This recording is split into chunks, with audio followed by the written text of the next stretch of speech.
dancing in their line, past that we could never run. Oh, they were dancing way up high. Stars were dancing in their line, the future we will never run. Dirt on our feet was bone dry, it was bone dry.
Started to fall, and where were you? How could I know you were falling too? Grabbing the wind, cutting my skin, but it's hard because I'm falling. Tell me why I'm falling. Oh, life's calling, but it's hard because I'm falling.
With Motion versus the Race, two fairly equal teams. Race actually, as the lower seed, do have a higher number of wins, sitting there at 12-6, as opposed to Motion's 10-8 record.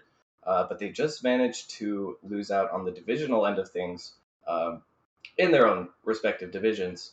So they managed to barely sneak into playoffs at the 6th seed. However, I would not say that the Race are necessarily an underdog in this matchup. They both of these teams have some very good players on them, and I know you were talking about that as well. If you want to give us a little bit of information into that.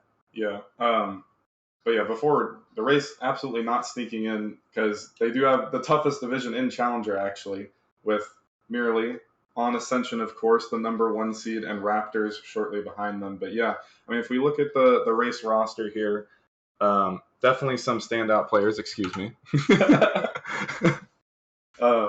We do have Regret, all-star caliber player for many seasons. We all know and love the man. And Moxon and Jarhead, the GM, going to be on the Race side of things. But Motion, we saw Motion previously on stream a few weeks ago. I was casting that matchup, I was very impressed with Hayden and Graveyard's mechanics.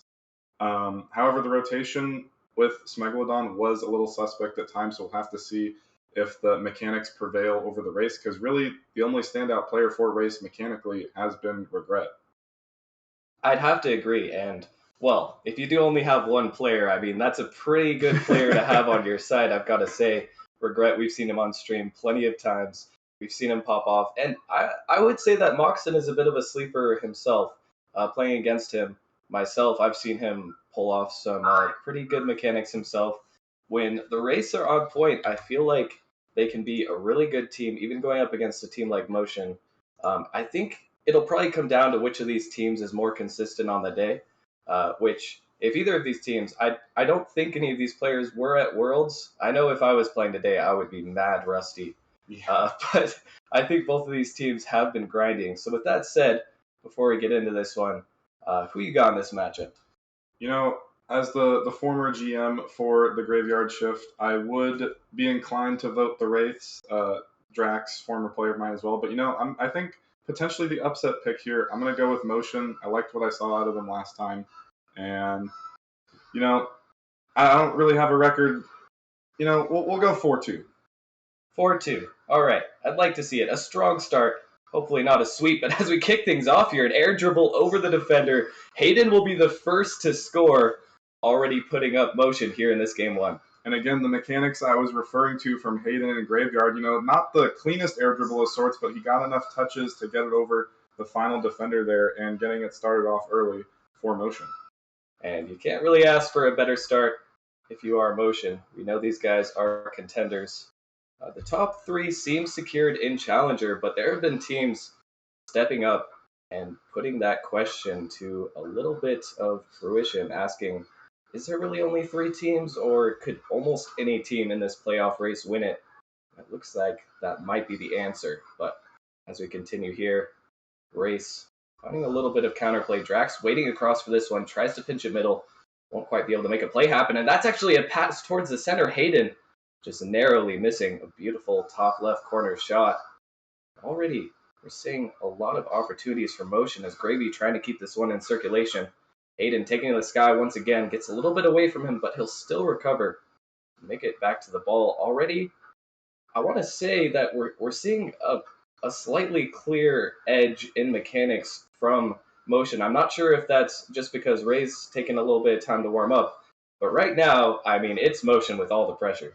Yeah, absolutely. As another mistouch coming out from the race, and Regret, like I said, he's the only one with some star caliber mechanics here, and he's getting a good air dribble out of defense, and they're going to need him to be the forefront of the offense for this team.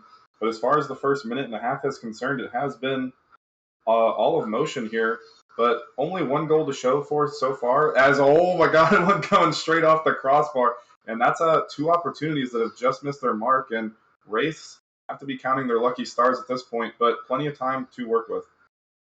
MVP defensively so far will be that top left corner of the crossbar, keeping out two of these Motion shots, absolutely pelting. There's no way that you would be able to react in time to save those. So far, it seems like Race have been the ones to allow these opportunities to come through.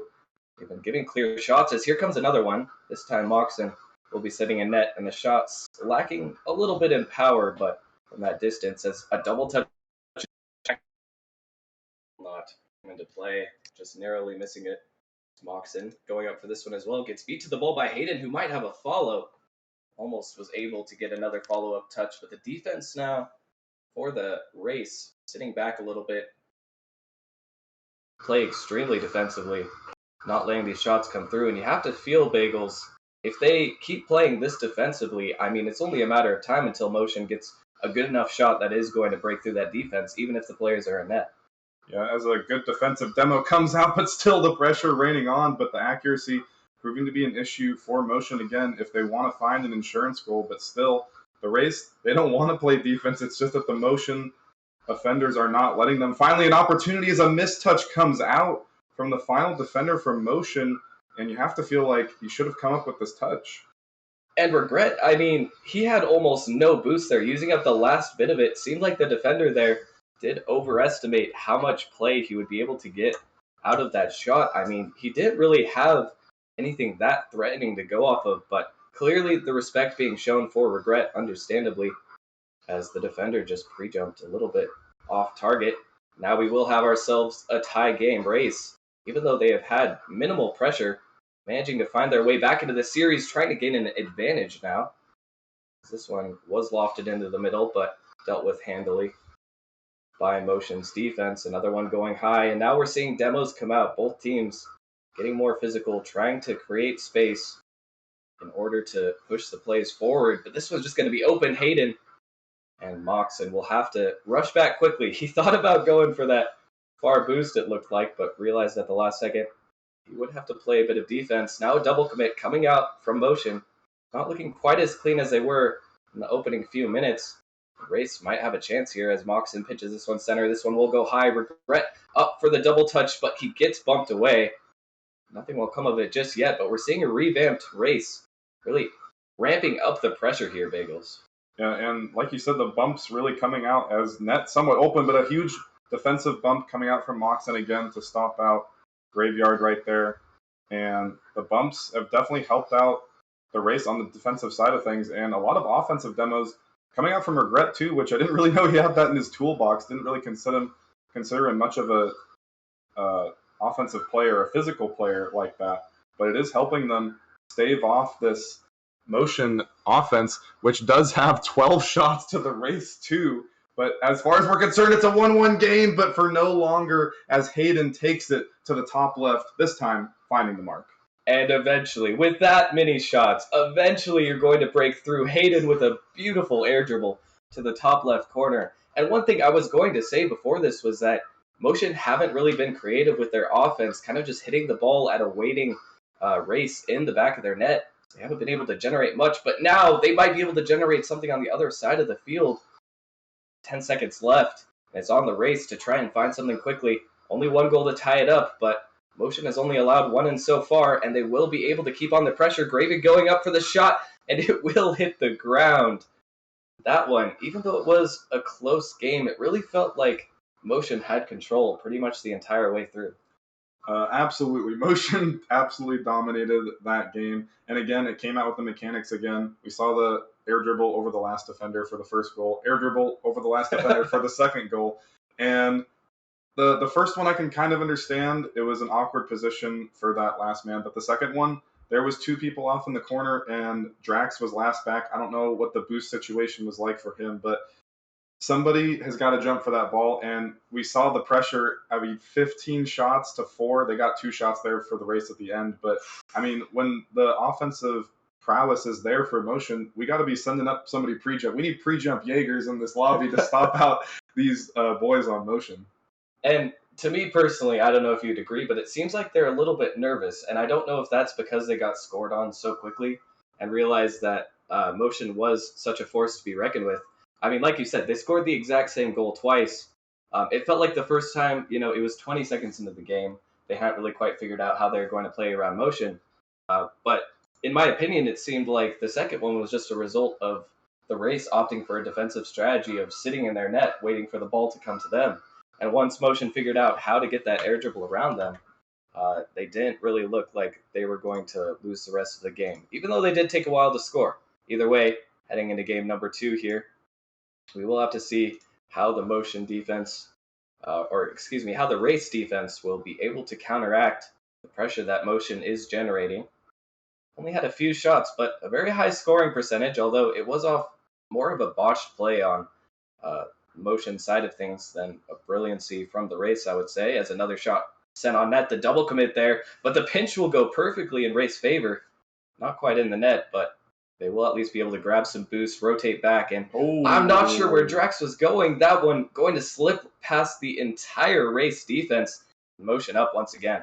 Yeah, and one thing to know, Gravy has changed his name from Gravy to Gravy is Awesome.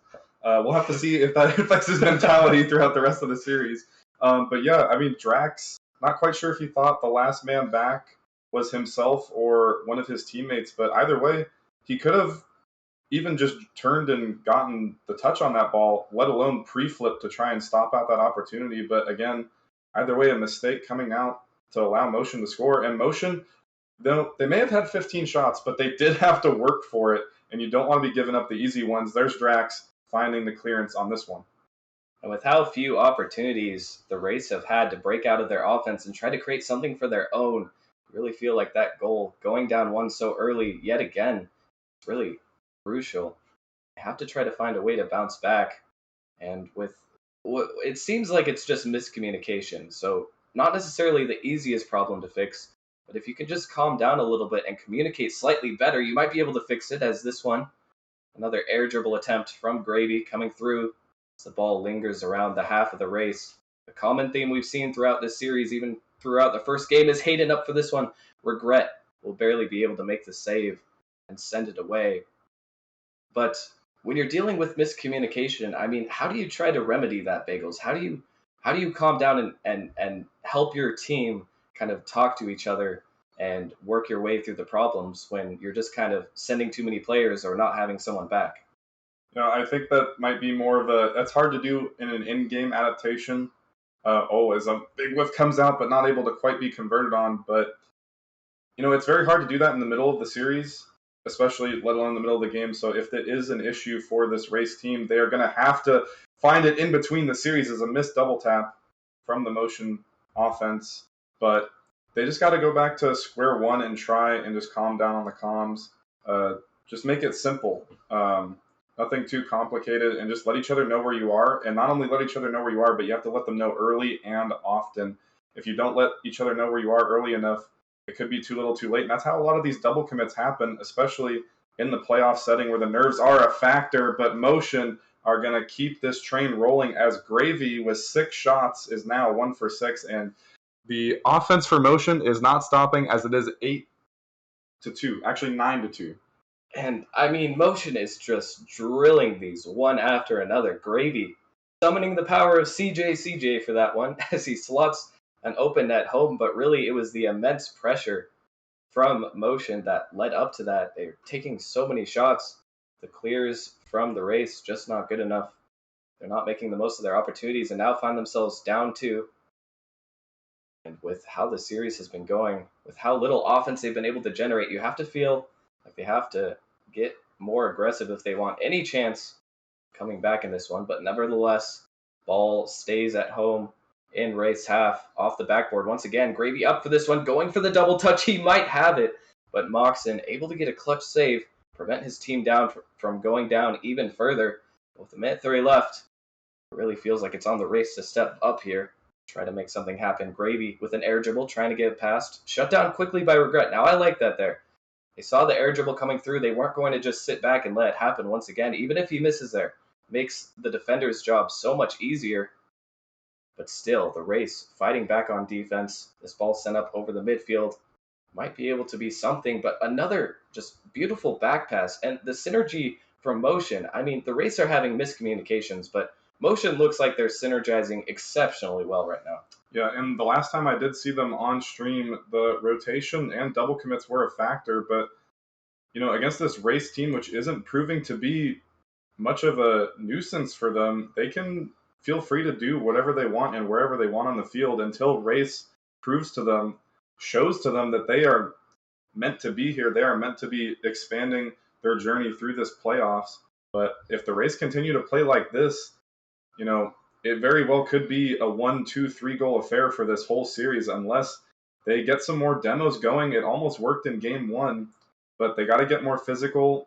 They can rely on Regret as Drax getting some bumps here, but the shot off target, but it's actually a passing play into Moxon's hands, and that's what I'm talking about. The bumps came out. The net did look like it was kind of open, but hey, the passing play.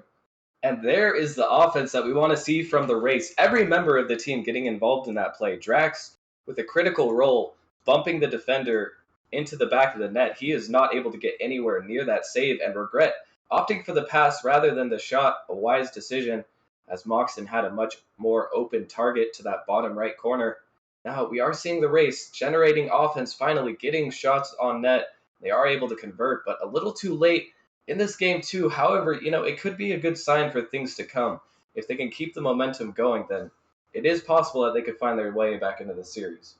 Yeah, but I mean, like you said, too little, too late, and But like you said as well, with Regret jumping up for that ball, that air dribble play, I mean, we've already seen them come out for um, the flip resets, the double taps, and everything else like that. And they just are not able to stop them from converting on these solo plays. But eventually, halfway through this game, they realized that. So good opportunity for them to come into game three. Might be a good time for them to take the timeout if they are aware of that. Maybe, again, to fix the communication, the rotational issues coming out from the race. Because, again, they just are not converting on the offensive side of things, sitting at 5 shots. And I'm pretty sure Motion had 12 plus shots again in that game number 2. And, something's got to give. And if the race don't stop out Gravy and Hayden, I mean, it's going to be a full-on sweep from Motion. And it is looking like that's the direction it's trending, but it doesn't necessarily have to be. I mean, if you look at the saves for the race, they have 8 saves. So Motion, not every single one of their shots is quality, and there have been some amazing saves from the race to keep out golden opportunities for Motion. They just have to try and find a way to get into the game in a situation where they don't have to make 8 saves in one game, because that is not a sustainable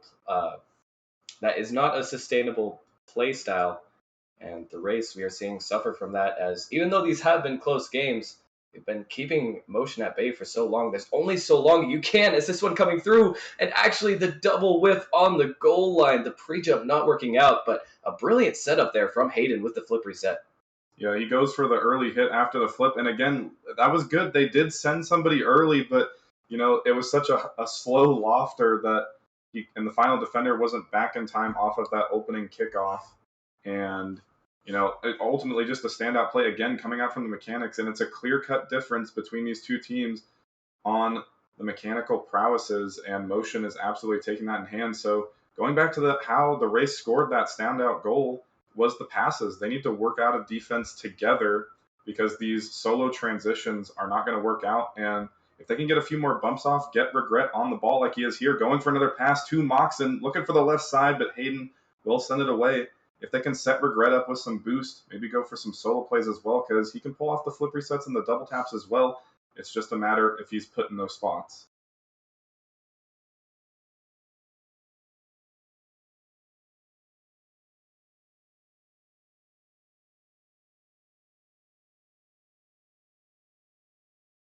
Good setup there from Gravy, and it's looking real reminiscent of the first 2 games, I'm not going to lie.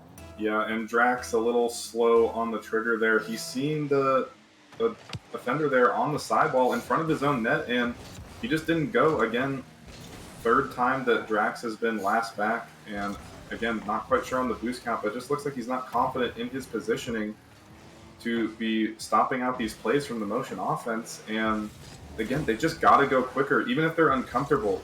If you're uncomfortable, you got to try and make the offense uncomfortable on the other side as well, and put them in spots where they're forcing themselves to take shots that they know they're not going to hit. Because again, they just look so confident going for these balls. And again, the double commit comes out.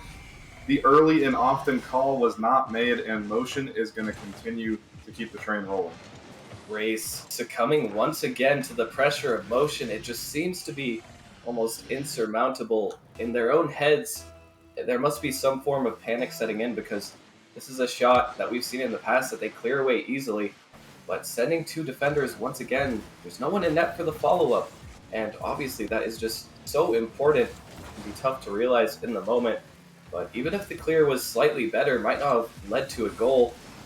Either way, Motion will go up 3 goals, and Race nothing to show for it in this game 3 here. Trying to get something back. Gravy going for the sidewall, can't get the follow-up, and now 2 win for Motion. They're looking confident, they're feeling confident, and if there was ever a time for the Race to try and put a stop to this confidence, try to capitalize off of maybe that confidence turning into arrogance, it would be right now. Is Regret trying to hit this one down, but can't quite find contact. Still a shot will be coming through. Moxon opting to hit off the backboard instead. The ball has stayed in Motion's half for longer than usual, as now it will go out, and Moxon just not in a position to really cover the net. A 4th one here for Motion. And great play coming out from Hayden to just stay glued to this ball. And, a lot of times players will flip into a ball thinking that they can get more power on it, but that's not always the case. A lot of times if you just double jump, you can get more power on the ball.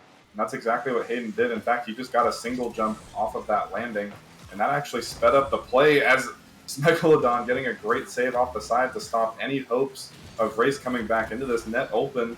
But Megalodon not able to find ball to the middle. And I mean, at this point, 2 minutes is a lot of time to work with, but the Race haven't shown me anything proving that they are going to be the victors here. Again, the physical plays coming out, though, and finally, the 2 times they've gone for bumps, they have converted. One off that passing play in the previous game, but Drax proving to be the physical player so far in the series, but they just need more than that. They absolutely do, and the situation is dire for the Race here, but it is not impossible to regain. As you said, whenever they're going for bumps, they look so good, but Megalodon off the kickoff, I'm not entirely sure what happened here. I'm gonna need that quick replay, as I was still... It looks like Regret just waited to go for the ball, and immediately, all of their efforts are neutralized as Motion immediately regains the 4-goal lead. It looks like they may have bumped each other off the kickoff. Not quite sure of the reasoning for that or what was going on there, but either way, again, finding themselves in a hole. This pass to Moxon, looking to take it to the dribble, finding the left side, but Hayden going to send it off to the side as well, and Regret trying to push it through, but still, just every time this ball is floating in front of the Motion net, nothing really threatening coming out, and the only time they've scored has been off of these bumps, and I'm waiting for a Regret solo play, another passing play. It might be here, Regret to Moxon, and it will find the net there, and, passes and bumps. That's all they need at the moment, but 3 goals down still. And they have now tied their total goals for the series, but they will need to triple their previous total goals for the series if they want to win this one. Looks like going down 0-3 is imminent, but we have seen stranger things happen. It does seem like Motion playing much more carelessly now, as they feel like they have secured this game, but it is not necessarily over. If the Race can get another quick one, they are very close to being, and it's still another brilliant save, but Hayden gets the dunk, and he will put them up 4 goals once again. Hayden with the hat trick here, just muscling his way through. A little calculated there to get the second 50 through, but either way, you put yourselves in these spots, and you can make the defense panic. And now down by 4 goals, not a good spot to be in the Race. Like you said, going to be down 3-0 in the series. But that being said, even though Motion has looked really great thus far, this is how they looked the last time they were on stream, pulling off a lot of mechanical highlight plays, really not having any issues, but we've seen a few double commits, and the last time they were on stream, they ended up getting reverse swept, and that cockiness that you mentioned did come out, but somehow I feel like they have remedied that mistake here in this series, and a reverse sweep in a best of 5, a lot easier to do than a best of 7, as a bit of a garbage time goal coming out for the Race, but still, if they can get something off the kickoff, maybe, but still, I don't know. We might be looking to game 4. Well, it would have to be a miracle, as Race will get one back. Now, lessening the scoreline to 3 goals out of their favor. However, that is still a gargantuan task to ask from them against this Motion roster, which does look quite good. I will say you are correct. Their mechanics are impeccable, but their rotations do look a little bit suspicious. And hold on a second, folks. The Race are going to score another one. That's a goal every 10 seconds in the last 2 scored. Is it possible? Maybe, just maybe. It could be, but so far the thing that's been working out for the Race has been this Regret Moxon connection on these infield passes. And a lot of the times, if rotation is a problem for teams, these infield passes can be good, but Gravy standing firm in the net there, not wanting to give up 2 more goals in the final seconds. The clock will be rolling down, and surely at this point the game will be in favor of Motion as Hayden with the pre-jump. Almost it will go through. No, off the crossbar, trying to find the follow-up off of a Doomsy there. And again, highlight reel plays almost coming out, but still the double commits have been an issue for Motion. And I don't want to be too confident heading into game number 4, but still, I mean, they look so good as Drax will be calling for the timeout here for the race, and race actually showing up and putting up a really good amount of shots. 11 shots. They actually outshot motion for the first time in the whole series, 11-9. And that is interesting to see. They got more pressure than they've had for the entire rest of the series combined in this game, certainly. And we could see it come through with them getting those goals, catching motion off beat. But still, motion scoring 6 on 9 attempts. In the beginning of the game, it just looked like race. I don't know exactly what happened to them. Their defense fell completely apart. They weren't able to battle back from that. At the same time, though, motion, as we've seen, looks susceptible and looks like their weaknesses can be exploited. We've seen that Mox and Regret duo. When they're passing to each other, I mean, they've had at least 3 plays where the pass, specifically from Regret to Mox, has just been right on his nose, and he's sniping it home. If they can get that accuracy up whilst keeping the ball out of their own net, like if they can, I have full confidence that if Race can pick up their offense and limit motion to 2 goals per game, like they did in the first 2 games, I think that Race can score 3 goals at least to win it. But that has to come with the defense playing as well as it did in the beginning, as well as the offense playing as well as it did in this game. So it's a lot to ask for, but the reverse sweep, it is possible. Anything is possible in Rocket League, except for a G2 victory on land. Sorry, everybody. This is going to be the first time that we've had an in-person cast with anybody in Nemesis. So sorry if things were a little scuffed earlier on, but we're trying to make things good here. But yes, the race, with the timeout here, hopefully they can figure out the rotational issues on defense, because it looks like on the offensive side of things, they do have things under order. They know where they need to be on offense. The passing plays coming out, the bumps from Drax coming out, but it's just defense. Even if they're sending somebody to stop out these solo plays, they're just not quick enough. The speed difference is clear for these two teams. That motion is clearly in control of the game. Even though Race outshot them in that last game, I didn't feel like they were in control of the game. It felt like it was an all-motion affair, but maybe it was just because the Race made so many mistakes. And that was a theme. As we've had an interesting development, it does look like Drax will be subbing out, and we are getting Jarhead as a replacement on the pitch. He's joining up the match now. I'm curious to see how this will affect the roster. I haven't seen too much from Jarhead. I don't know if you have any intel on him, but clearly the Race feel like something needs to change, and it's hard to disagree when Motion looks so comfortable. But as we said before, Motion's overconfidence could be their downfall, and maybe, just maybe, Jarhead is the key to victory that they've been looking for. And almost straight off the kickoff, Jarhead almost able to muscle his way through and find a goal. But, if you're going to sub, or even that timeout actually is, oh my goodness, off of the crossbar. They got to go early, but Hayden actually not in a position. Straight back out to Smuggledown. He's putting another shot on. But, on that timeout, like we saw, for anybody watching Worlds, I'm much more of a fan of taking the timeout when you're down 2-0. Even 1 down in the series before momentum can start to become a factor. But down 3-0, taking the timeout and subbing somebody out, I feel like if you're going to sub somebody out, at least do it if you're down 2-0 in the series, because it might be too late to make a change. That being said, Motion has scored once, if not twice, in the opening minute here, and they've been held scoreless so far, and Jarhead almost scoring as well. Could be the start of something for them. Potentially, but no, it's 1 minute on the dot. They won't score in the first 20 seconds, but you can be sure that they'll score in the first minute. Hayden with the backboard fakes the double out for Gravy to a free shot. And I mean, another crisp play coming off of this very obviously mechanically heavy Motion roster. It's hard to disagree that their offense has immense pressure on the Race defense.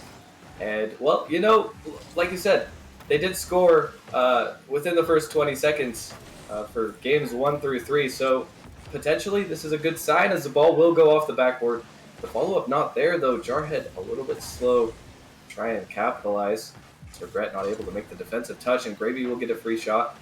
Not threatening at all as Moxon sends it away. Excuse me. And Race will be able to settle down the play. Now Regret getting it past one, but Hayden with the dribble gets it past a Race player on the other side of things. They're looking to build their way to a 2-0 lead, as Hayden can't make contact quite. And the Race, they have looked a little bit more effective on defense, but we're still waiting to see that same offensive fire that we saw in the last half of Game 3. And the race have not been putting Regret in a position to succeed. And again, more defense coming out. Great save from Jarhead, who's just subbing in. A little bit tardy on this ball as Regret last back. Gonna get the ball placed behind him, but safely enough into his other corner. Jarhead gonna clear it out, but I mean, I just need to see Regret be put in a good spot, but maybe they don't need to be if Jarhead can pinch it out from his own side of the field. Well, I'm not sure where Regret was, but Jarhead was getting the best 50-50 of his life as that one slams right into the net of Motion, and a tie game with half the game left, will be a good sign for the race, who have struggled to find equal footing past the first minute of the game. And another shot coming through. Hayden will immediately neutralize that goal. Once again, Motion going up one. But, I mean, you have to feel like Jarhead's just got to get a little bit quicker to this ball, and Regret trying to race back, not expecting the ball to just be a clean beat. I'm not even sure if Jarhead found contact on that challenge. And, I mean, just an unfortunate play just after scoring for them, and a little bit dangerous off the kickoff as well. But, this has been the least that Motion has scored, but still they find themselves in control past one, might just be past two, as Hayden going to turn in the midfield, going straight for the shot, had a passing option open, but the Racer just continued to be under duress here as Moxon with 0 boost. Regret looking for the follow-up out, looking for some sort of solo play that we've been waiting for the whole series. Jarhead up for the shot. He's going to put it on, but saved away from Smegalodon. That's a great shot there, but an even better save. Motion showing that they are not all offense. They have looked solid, and that's been another one of the key factors for this team, not letting the Race get any free shots in. That one even was extremely threatening, but dealt with quite handily as another opportunity on net. The follow-up will be good, and Moxon ties up the game, breathing life into this Race roster. And Jarhead almost able to slip it through, but another great save from Gravy.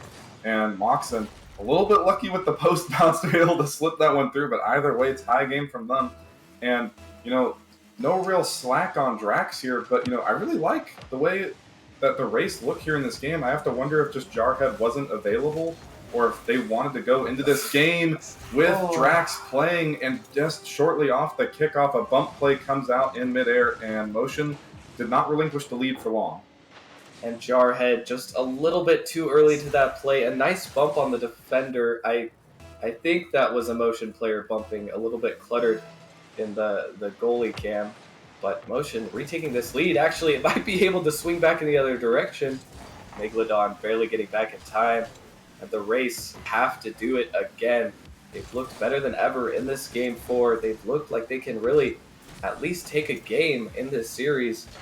Facing a reverse sweep, that is not a mental battle, that is easy. But they are bringing it to this Motion roster. Still down a goal, but plenty of opportunities. Surely you have to feel like they will have. Regret coming through with this one, but it's just sent directly to Gravy off the backboard. Moxon barely gets the touch, and a crucial one at that. This ball lingering in the corner, but Jarhead will be able to clear it out. Megalodon ready for it. Not sitting on net. Feels like almost every time Motion touches the ball, it goes towards the net of the Race, but this time it will not, as Jarhead getting it through. And now 37 seconds left, and Race still need a goal. You have to feel like if they can't tie this series up, I mean, well, we're not seeing a game number 5, and it just feels almost incorrect. As with this roster, I mean, Jarhead looks really good on the field right now. Yeah, and again, wondering why they didn't put him in earlier. But again, decision-making or not, it's gone for the passes. Jarhead looking to put one in with the final seconds, but they got to get something. They got to get a bump. One more final passing play. Otherwise, Motion going to get the clean sweep. Clean sweep might be incoming. This ball needs to stay up, and it has stayed up, but Hayden actually doesn't hit it down, hits it up. Jarhead needs to get a touch here, but Hayden will be the one to bring it through. This ball going to go, and a final note. We will end on the same note as every other game of the series. Megalodon, he's been a standout player, but honestly, all 3 of these players have been standout in a clean sweep for Motion in convincing fashion. I mean, that was just, a utter dominance really from Motion here in this series. And this is what I saw out of them the last time they were on stream, except this time they didn't get super overconfident. Still a little bit of double commits and rotational issues that could be a problem for them heading into the semifinals. But I mean, still, I mean, at least as far as Challenger League is concerned, sans maybe the Drake's Season 2, Season 3 era, as far as the series goes, that may be the highest average shots I've ever seen coming out from a Challenger League team. It looked like at least 12 plus shots every game, except for the one game that they lost, but they still put up 9 shots, which is no slouch. And, you know, when you're going up against an offense of that caliber, you're not going to get a lot done. And unfortunately, the race did not get a lot done, and they didn't take a single game off of this Motion team. It actually, I mean, looking at the stats, Jarhead here had a pretty good game 4. He got one of their 2 goals, an assist, and even a save there on the board with 6 shots to his net. He was generating a lot of offense. You know, Rocket League is a fickle game. Sometimes you're feeling it, sometimes you're not. There's no way to know if you are making the correct move. Jarhead might have just been the move for the race today, but unfortunately, they will not be able to pull off single game. Although I will say, individually, I still rate the race players. I think Regret is a phenomenal player, Moxon as well, and clearly Jarhead showed that he had some potential. They just couldn't really show up as a team today, it seemed. And going up against a team that good with Motion, it seemed like it was inevitable. As it seems, we will have an interview here. This will be interesting, as I will be the only one able to hear it. I'll leave you to that. But who do we have in here? Hayden. It is Hayden. How you doing, Hayden? That was a very convincing 4-game sweep. How are you feeling after that one? I'm feeling great. Well, I actually can't hear it. Oh, well. Let's see here. Some technical difficulties. It's okay. It happens in the RLCS at the most hype moments, so you guys can forgive us, right? Either way, trying to figure out how speakers work. Maybe I'll go watch a how-to video after this, and we'll never have this issue again. How about now? But I think we do have audio now. Hayden, are you there? Yeah, I'm here. Okay, 1 second. We are going to figure this out. I swear, we will figure it out if it is the last thing I do.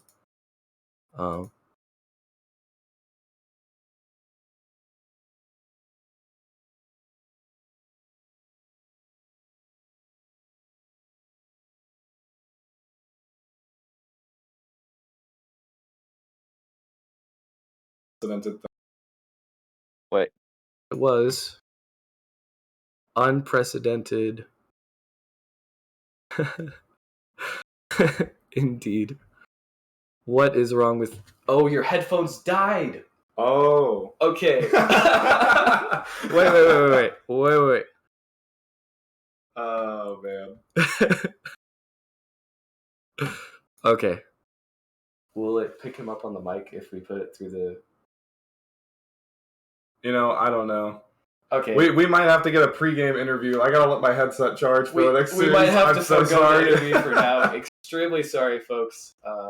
I swear the stream is never this scuffed. Hayden, I cannot hear you, but I just want to say you guys did a phenomenal job. And it was a very, well, I don't want to say hype because you guys just kind of dominated. But it was nice to see a team that mechanical popping off, having some good plays in there. So thank you for that. Hopefully we'll get an interview at some point. But for now, I think we will have to let you go. Congratulations once again on making it into the semifinals. All right, thank you.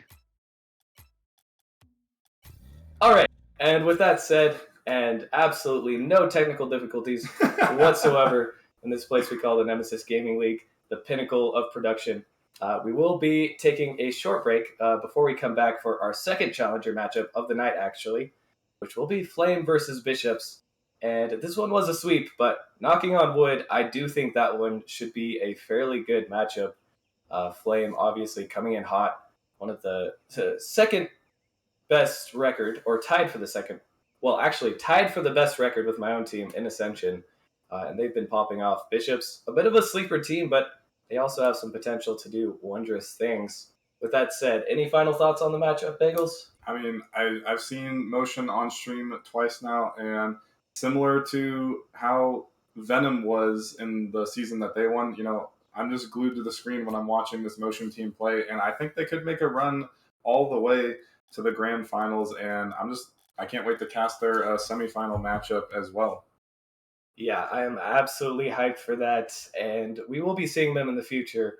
So don't you worry, guys. I am curious to see how they match up against the other top teams. But for now, that will be all. We will be heading to a short break before coming back to the Challenger League once again. Thanks for sticking around, guys, and we'll catch you very soon.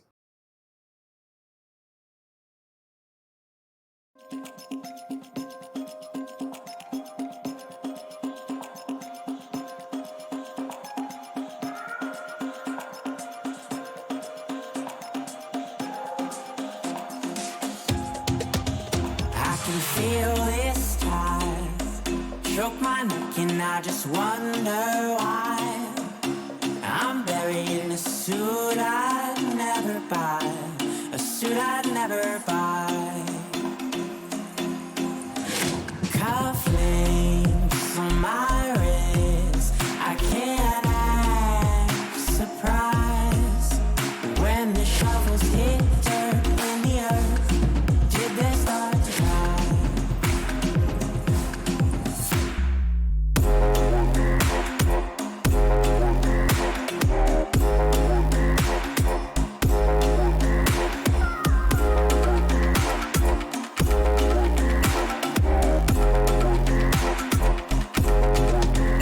Since I'm 17, I've been looking for a place to make me be complete. I've been looking all alone out there for anything to make me feel alive. Bring me back to life.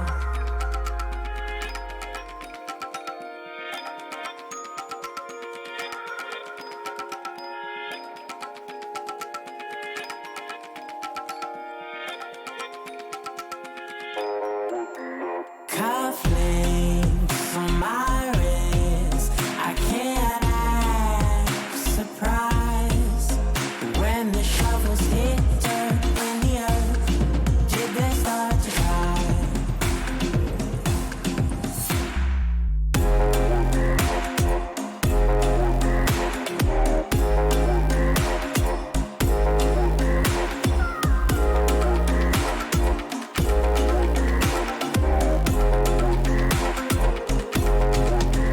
Since I'm 17, I've been looking for a place to make me be complete. I've been looking all alone out there for anything to make me feel alive.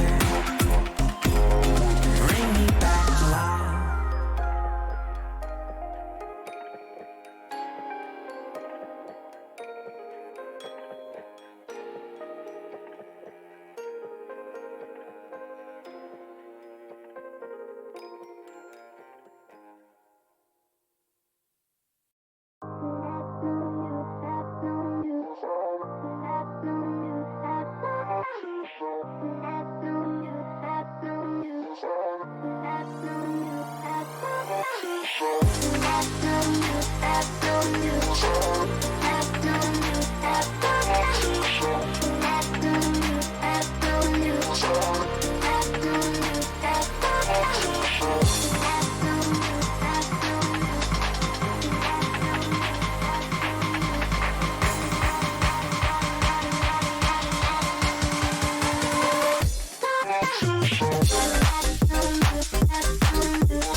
Can you feel it?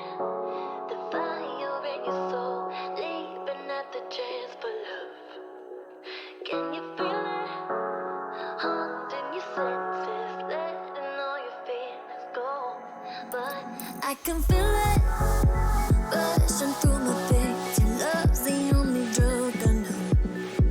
But we've been playing the hand now we're dead, so we can light it up. I know that we can make it through the night, but I can feel the fire inside, so there won't be no fear tonight.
smile on our face. We work hard, we play harder, we push it to the limit, going farther and farther. We work hard, we play harder. Falling, falling, falling,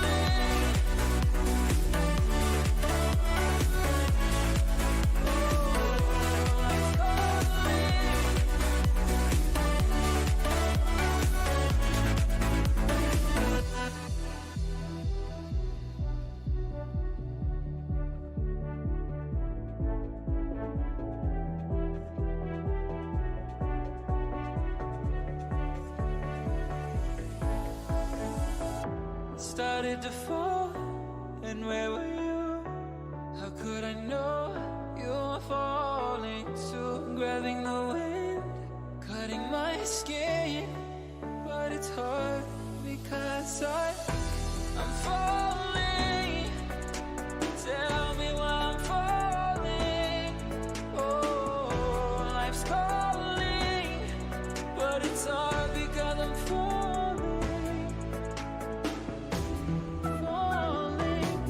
Welcome back, ladies and gentlemen, to the Nemesis Gaming League, where the grind continues. We are back for our second match of the night. We're staying in the Challenger League. We've got the number 2 seed Flame going up against the number 7 seed Bishop. Your boy Psychonautic in the booth, ready to bring that action straight to you.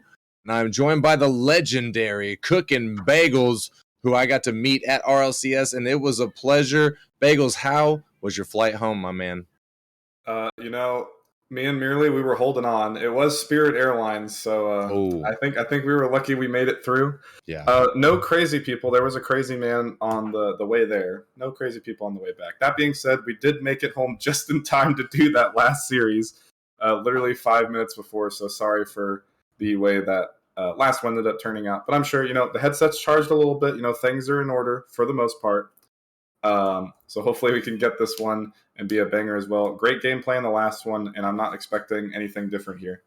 Yes, I hope it will hold out, because I think it's going to be a good one. Flame looking pretty hot out there with Isaac. I gotta say they've been doing a really good job. But the winner of this going to go on into the semifinals to go up against Motion, who we just saw beat out Wraiths, and then the loser is unfortunately going to go home.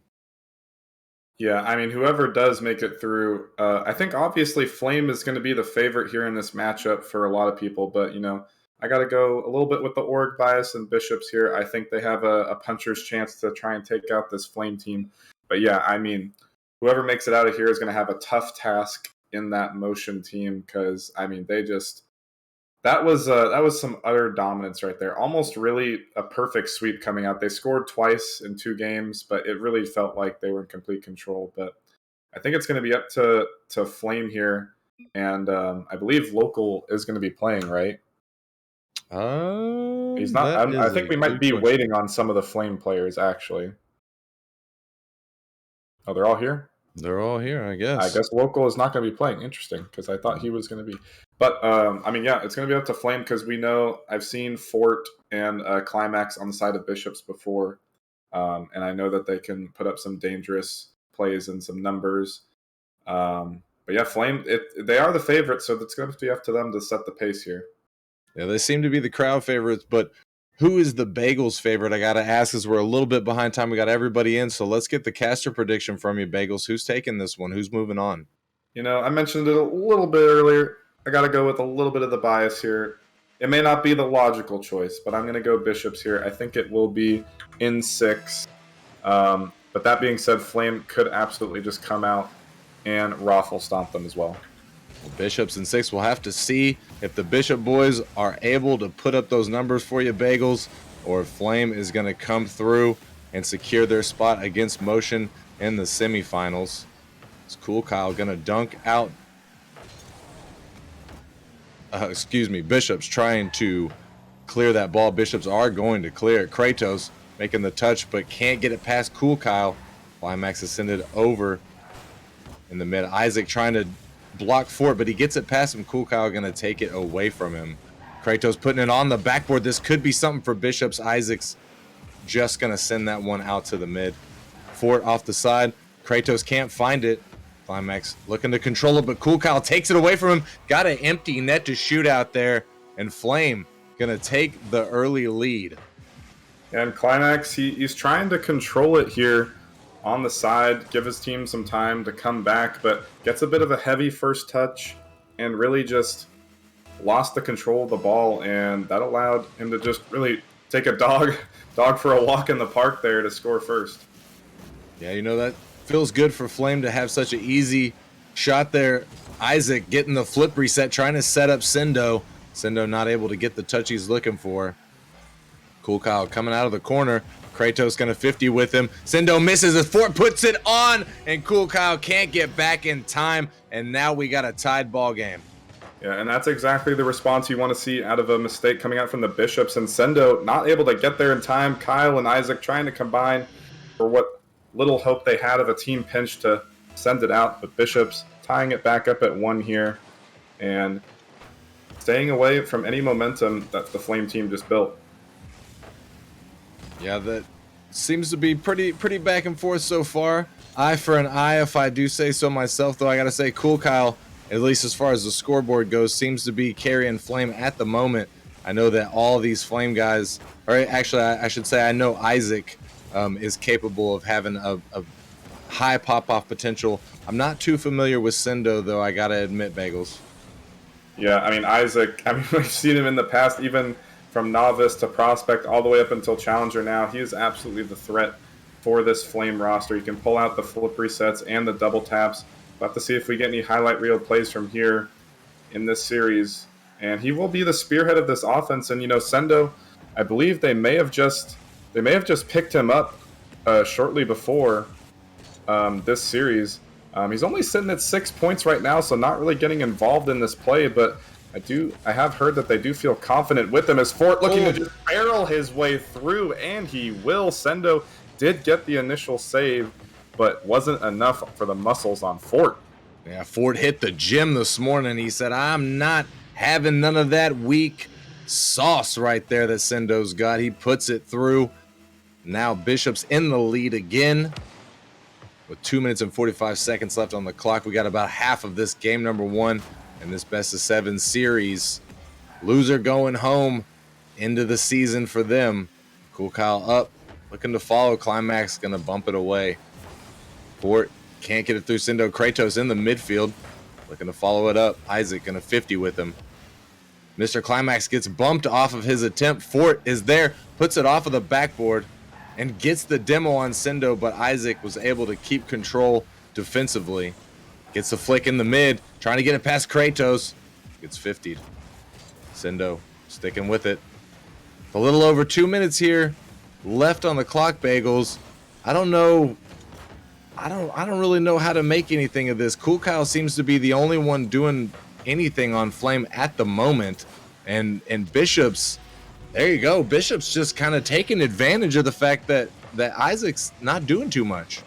Yeah, and this was a stellar shot from Fort. 2 defenders in net, able to find the back post and top shelf shot right there. But yeah, I mean, Isaac and Sendo just not really able to get involved. And Sendo, by virtue, at the same point total as Isaac just on that save that did end up getting barreled through from Fort. But Fort, he's 3 for 3 in shots right now with the hat trick. And normally Kratos is the pop-off player as well. It's a two-headed monster there with Mr. Climax coming in as a solid third for the Bishops. But, you know, Fort doing all the work here as a bit of a misplay coming out from Kratos, but able to be sent away. And, you know, could be the set of the nerves here. Game 1, you know, it is their season on the line as Cool Kyle with a mistouch, almost going to own goal that one into his own net. But, you know, it is game 1 here, Psycho, so we'll have to see if they make any adaptations heading into game 2, but still a minute to work with. Not bad, not bad. A minute is plenty of time to get 2 goals. However, I don't know, Bishop's been looking really good. Kratos with the fake, and Fort sends that one through.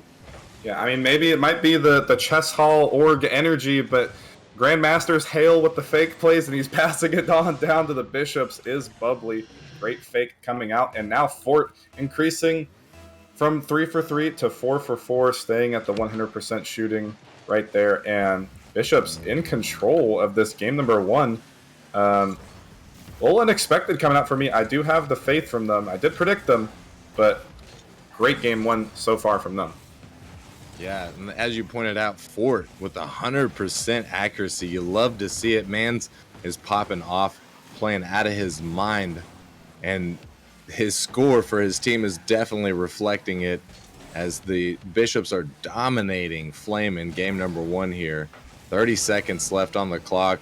Flame in the offensive zone, but not able to get it through the brick wall that is this Bishop roster. Sendo popping it up, sends it down. Kratos puts it down in front of the net, but nobody from Flame there to capitalize on what should have been an easy goal. And I gotta say, Bagels, 10 seconds left, but this is not the Flame that we're used to seeing. I'm not sure who replaced these 3 players. Yeah, I mean, definitely the offensive prowess not on display here in game 1. Definitely, you got to be sending the house there with the final 15 seconds, down by 3 goals. Even at that point, I mean, even if they do score, they're going to be hard-pressed to find 2 goals in about 13 seconds right there. So can't completely blame them. But, definitely got to get some momentum for the road, show Bishops that they are to be reckoned with. And, they did show some force there at the end of the game, forcing a lot of double commits from Bishops, forcing them to make mistakes. They made the mistakes. They just couldn't capitalize on them. But realistically, the defense was the issue here for Flame in this matchup for game 1. Bishops, they had 8 shots, but Flame wasn't too far behind at 6. So realistically, just the defense here for Flame. Saw a lot of times they were flat-footed. And, I mean, you can't stop Fort sometimes, but you got to be able to make him not hit every opportunity, staying at that 4 for 4 mark. Very true. And the last, I can't remember if it was the last or the second to last shot that Fort hit, was all 3 of them were sitting right there. Not one of them jumped. They just kind of let it go past them. I know Kratos got that really good fake right there, but when all 3 of your players are right there, I figure one of them's got to not go for the fake and actually anticipate that it's possibly a fake. Yeah, I mean, the fake plays, even at the highest level in Titan, they can just be so deadly, especially if you're not expecting it, because you're obviously anticipating these players to be going for these challenges, and especially a short range fake. I mean, that was right inside the box, and even if they are anticipating it, you just can't react in time. As Kratos looking to get on the board, gonna send it off the crossbar. They're looking to join the scoring department with Fort, but Sendo gonna get involved here with a top shelf of his own. Yeah, really nice play right there. Sendo sending it. I mean, some self-service, I say. I'm not sure what Fort was thinking. Maybe there was a lack of communication. He didn't realize that he was the best player to defend right there, but he just kind of pulled off right there and gave Sendo an easy shot on net. And Flame going to take the early lead off of the Bishops within the first 30 seconds. Cool Kyle not able to get his touch. Fort going to send it away. And another shot coming out from Cool Kyle there. Climax going to make the stop. Sendo trying to take control. Kratos take it away from him. Cool Kyle's trying to send it out. Climax putting one on net. Far down. He's going to get it. And we are tied up at 1. Yeah, I mean, just a huge play coming out. And again, right after they score, they just come back and they get another one. Climax there, putting it back post. And just I mean, the Bishops just have the ice at the moment. They're getting these very nice shots, the accuracy, the precision, the power. It's all there. It's just a matter of consistency. Can they hold off the offense of this Flame roster? And finally, Sendo, he was slacking in game number 1, but coming up with 2 big shots here for game 2. Yeah, Sendo pulling out the stops and doing the most for Flame right here. Great shot from him right there. 2 goals for 3 shots. He's got to be feeling good in the first minute of gameplay. Will Flame be able to keep this lead? Or will Bishops be able to turn the tides of battle here, tie things up, possibly even take the lead at some point in this next 4 minutes of gameplay? Kratos sending it down. Isaac takes it away from him. Climax to put it in front of the net. It's going to pop up and over.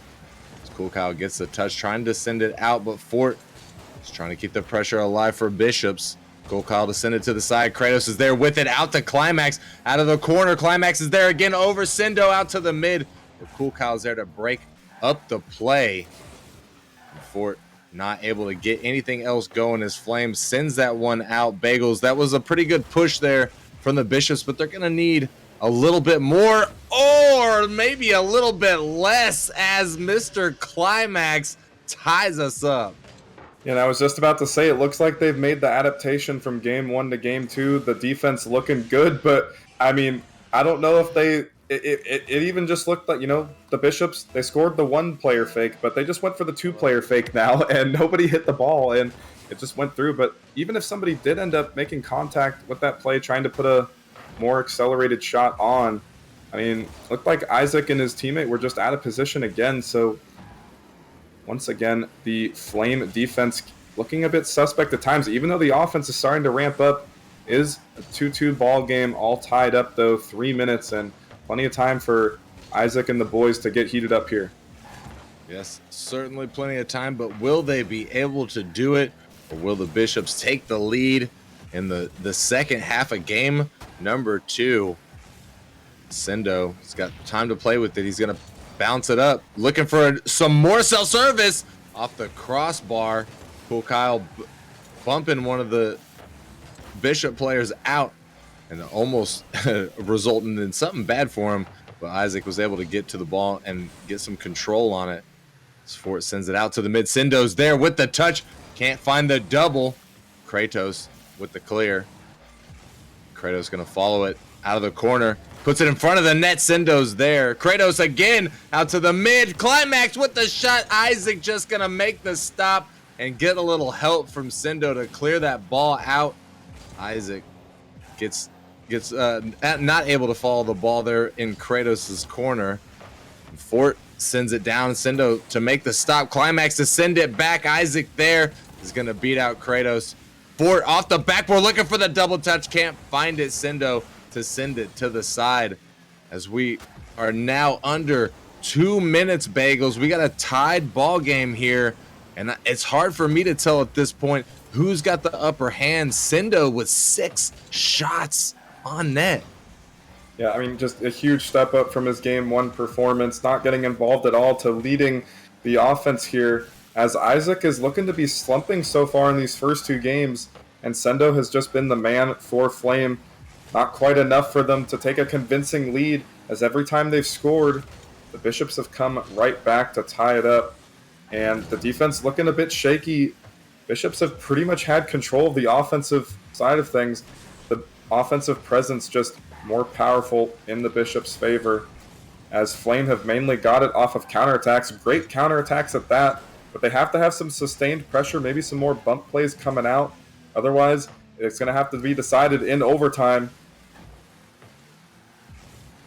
And we'll have to see if it comes down to overtime or if one of these 2 teams is able to end it in regulation. Cool Kyle with the shot. Climax with the denial, picking up his savior medal for this game. Climax coming around with the booming clear. Down to Cool Kyle. Cool Kyle with an awkward touch. Fort's there for it, but it goes just a little bit over his car. Cool Kyle's able to clear it past the midline. And the ball gets doinked. Kratos is there with the shot, and Isaac can't get back to it. Bishop's taking the lead with 6 seconds left. And a great doink from Climax to continue the pressure up to Kratos. Isaac, he had a chance at this, but ultimately the post played villain right there. Isaac looking for flipping that ball to the corner, but just couldn't get it. Ended up backflipping. Got 5 seconds off the kickoff, but the ball is in the Bishop's possession. And it's looking like, unless they get the job done, it's 0 seconds shot just off target. Fort here to keep it up. This one will touch the ground, Psycho. And the Bishops commanding the series so far at 2-0. Bishop's looking really good, I gotta say. can't deny, even if I didn't think they were looking really good, they've got 2 wins, but Flame looking good, but at the same time, I know they can look better, Yagels.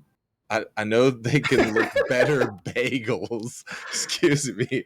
But Jaegers is a handsome looking man. true. In a Yagels, that would be something. I don't want to special. imagine that. That's powerful right there. But I think the problem that Flame's having is the first game, Cool Kyle, he did a lot of the work. The second game, Sendo, he did a lot of the work. We've already pointed out Isaac's. He's been pretty quiet compared to how he normally is. But on top of that, they're just not. It doesn't seem like they're clicking. One of them's doing really well, and the other 2 aren't doing really well. I think in Game 3, we need to see the team plays that Flame's known for. We need to see all the players getting involved. That's a good shout right there. A lot of the plays coming out from Flame have been solo efforts. Not a lot of passing plays on the offensive side or the defensive side of things. And when people think of passing plays, they think of these great infield passes, great aerial plays to teammates in the midfield. But, just as important are the defensive transitions. If you don't have enough boost to bang the ball downfield or come up with some sort of solo play out of defense, hand it off to a teammate if they have boost. Even just small ball passing plays, a little touch here, a little touch there, can get the job done and disrupts the rotation of the offense because they're expecting a big clear. And if you just get a little small touch over to your teammate, they won't be ready for that. But at the same time, you got to mix it up because if you do too many small ball passing plays, the bumps are going to come out from this Bishops team. We know they can get physical. We've seen it the past 2 games. But ultimately, they got to get some sort of consistency between each other, like you said, because it has been a solo effort from Sendo Game 2 and Kyle Game 1. And Isaac needs to find a way to get involved. They took the timeout here, so maybe that's what they're going over here strategy-wise. But either way, it's got to be a full concerted team effort. Yeah, the tactical timeout I think was a good move there from Flame. We'll see if they're able to make any adjustments and come back onto this field and hopefully for them take their first win in the series as Bishops now up 2-0 in the series. One more win will stick them sitting at match point. Kratos there with the touch, getting it away from his net. Fort trying to meet Isaac in the mid. Isaac just a little bit faster. Isaac with it. Gets the pump. Here he He's is. there. He's got the flick. And he gets it in. Isaac just going to pop off real quick. And this is what we're waiting for. It wasn't exactly the team synergy, but Isaac quiet. Game 1, Game 2. We've been waiting for this solo play for the past 2 games. And, you give him boost. You give him space. All 3 players in net. Nobody went psycho. And yet, they can't let them do that to you. That being said, every time they've scored, the Bishops have come right back. So we'll have to see how they respond. Yeah, we'll see. Can the Bishops clap back? But you said that none of them went. They're all in net, and I agree. I think they were just dumbfounded. They thought, there ain't no way Isaac, he's not playing well. He's not about to hit this. Oh, no. He's about to hit this. And then it was too late, Bagels. I mean, sometimes their car body language is a real thing. You look at a player, kind of like Arrow in the Titan League, you just know when a player's going to hit a shot. And that was absolutely one of those times where I knew he was going to get that reset and pull out the dub for his team as a demos and a little bit of, I don't even know what that was in the quarter cycle, but still an opportunity almost coming out from the Bishops, but they did not convert there. And, this could be their game to lose as Climax getting a save last back. And, hopefully that'll ignite this offense here for the Flame team. Didn't mean to do the double entendre with the elements there. But and not only the elements, but also the org itself, because they've got Ignite. Yeah, exactly.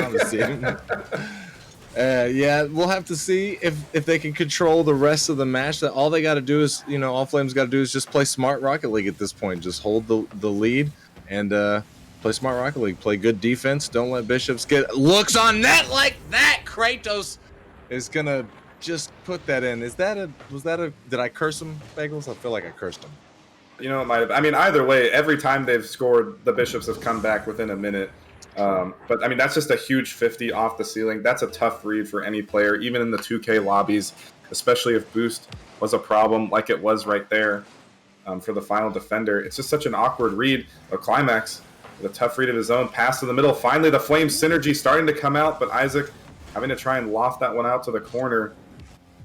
As well, here's Kratos looking for a solo play of his own with the flip reset, but not able to quite get it done like Isaac. But still, I mean, this has just been... There's been no shortage of fireworks here, Psycho, but there's definitely been a low shooting overall between these two teams. Yeah, especially compared to the earlier games where they were sending a lot more shots on net. Game number 3, I guess both of these teams wanted to slow things down a little bit, try and get a little bit more control.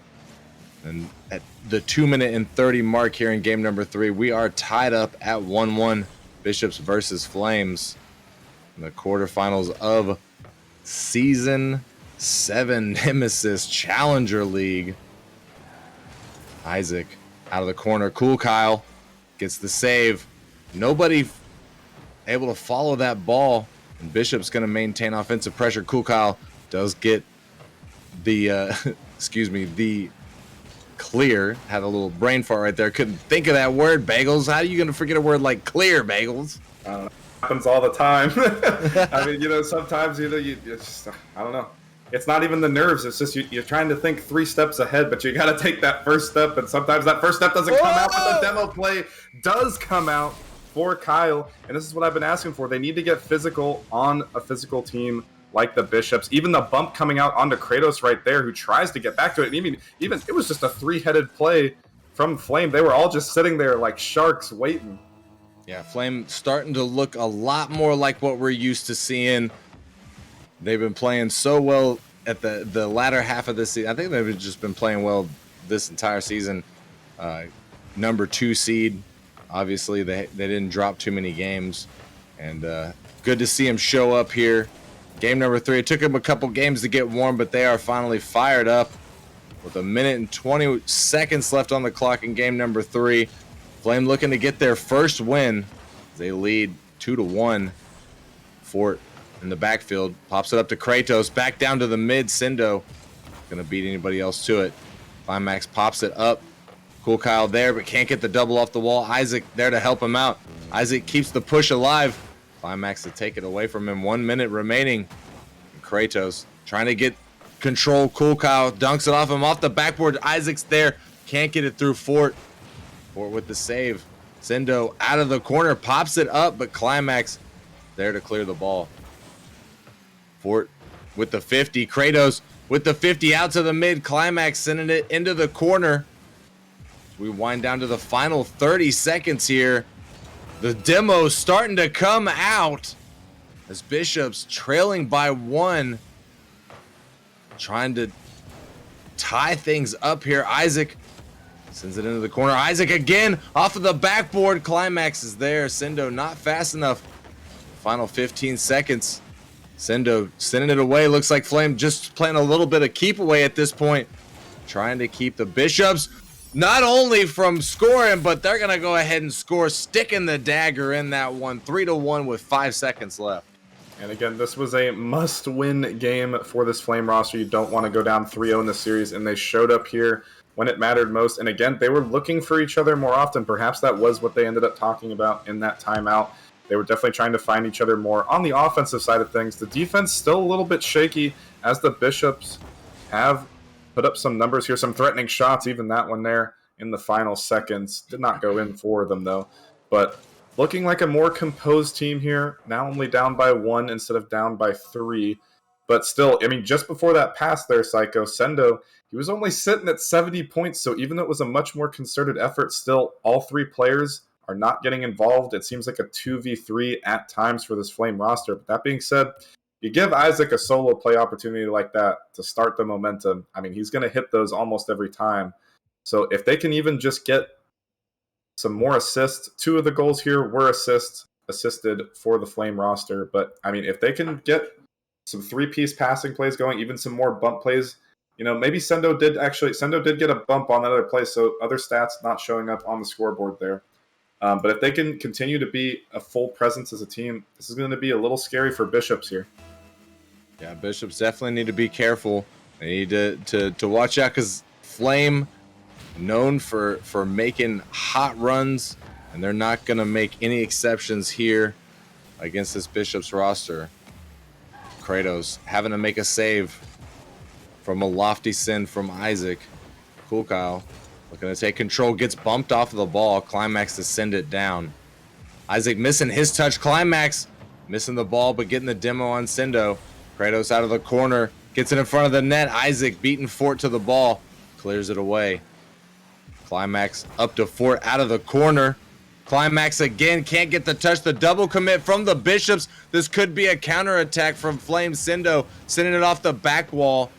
And the demo from Fort coming out on Cool Kyle, shutting down any possibility at some offense.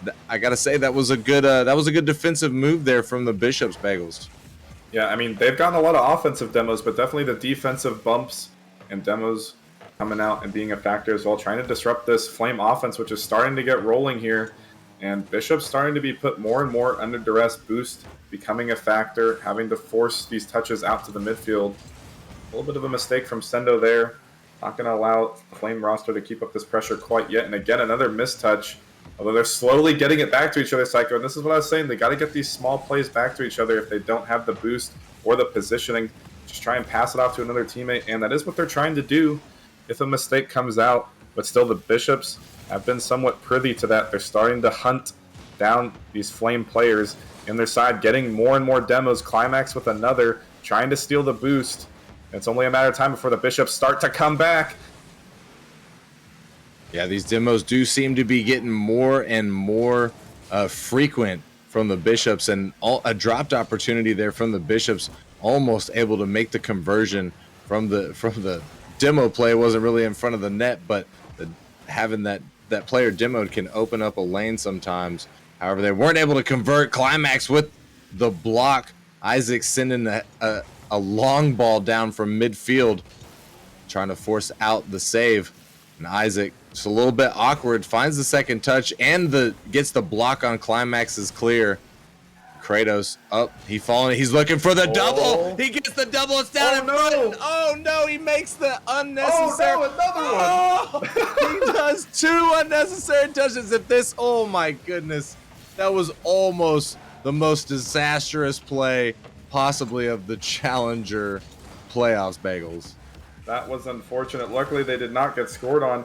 And that previous play, it was a double commit that made Isaac so awkward. Sendo had also gone up as well. And honestly, they probably should have scored off that one. So, I mean, both teams going to be thanking their lucky stars they didn't get scored on these counterattacks. Although, really, the Bishops are the ones that counterattack themselves, as if that touch did not come out, surely it would have been a goal. Dangerous on the goal line here. Isaac, he might just have his flip, and he will put it in off of the pancake from the crossbar.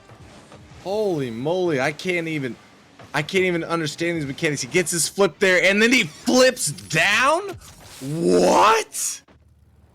That was just next level from Isaac. The flip reset in the previous game, and here, and finally stepping up, and now off the kickoff, looking for one more shot. He doesn't have the boost, as Kratos will get there.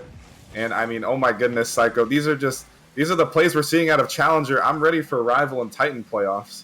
Yeah, they're going to be solid. And Isaac, I mean, took 2 games to warm up, but he never fails to impress. Isaac always showing up and just getting the craziest things we've seen. Some of the craziest shots we see in Challenger come from that man.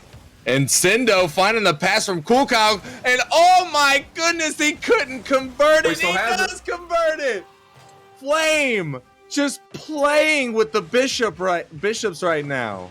Yeah, Fort, he tried to go for the squishy, but excellent shooting from Sendo to actually put that one back, or Kyle rather, to avoid the defender flying out of net there. And I mean, and this is what I'm talking about. They're getting the small ball passing plays. They're getting the big passing plays on offense as well. The team chemistry for Flame starting to become a factor here. And the Bishops offense, they're only sitting at 4 shots. They've gotten at least 7-8 shots a game, not showing up here. And Flame, they're starting to get going.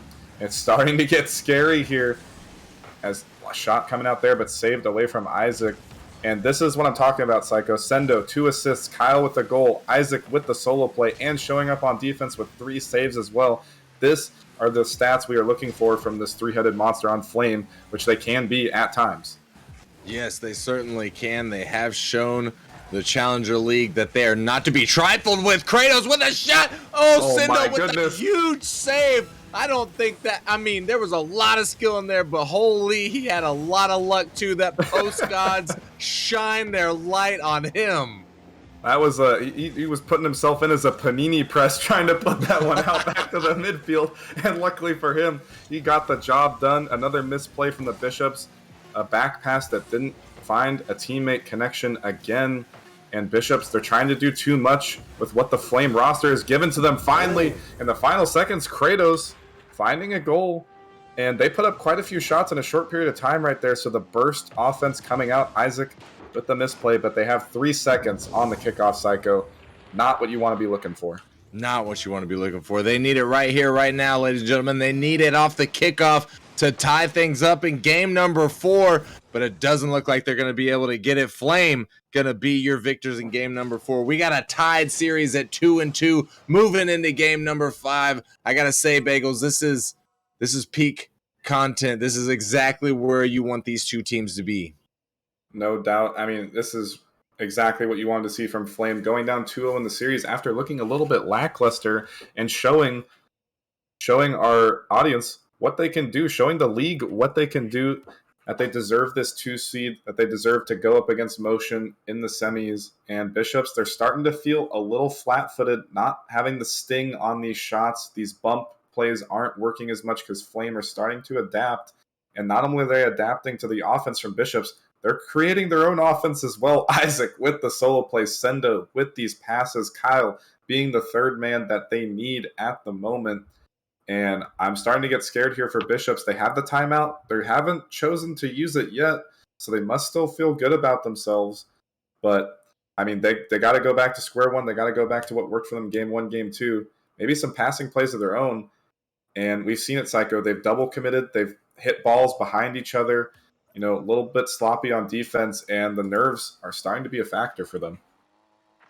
Yeah, that may very well be it. And I certainly think it was also a little strange that they didn't opt to take the time out there. But I will say, I've heard players say before that regardless of having a timeout, they never want to take a timeout. Every second off of the field is a second that they feel like they're losing that heat. They're losing that groove. So they don't even like the 60 seconds that's, just in between matches.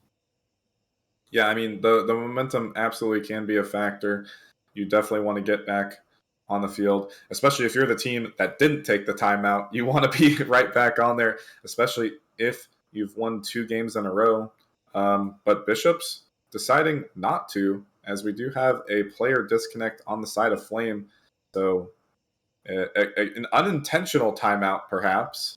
Right. On the side of things, that this will probably benefit the Bishops, as Flame was completely just a bullet train running through the Bishops the past few games. I mean, you see a play like the flip reset from Isaac, the pancake on top of the crossbar from Isaac.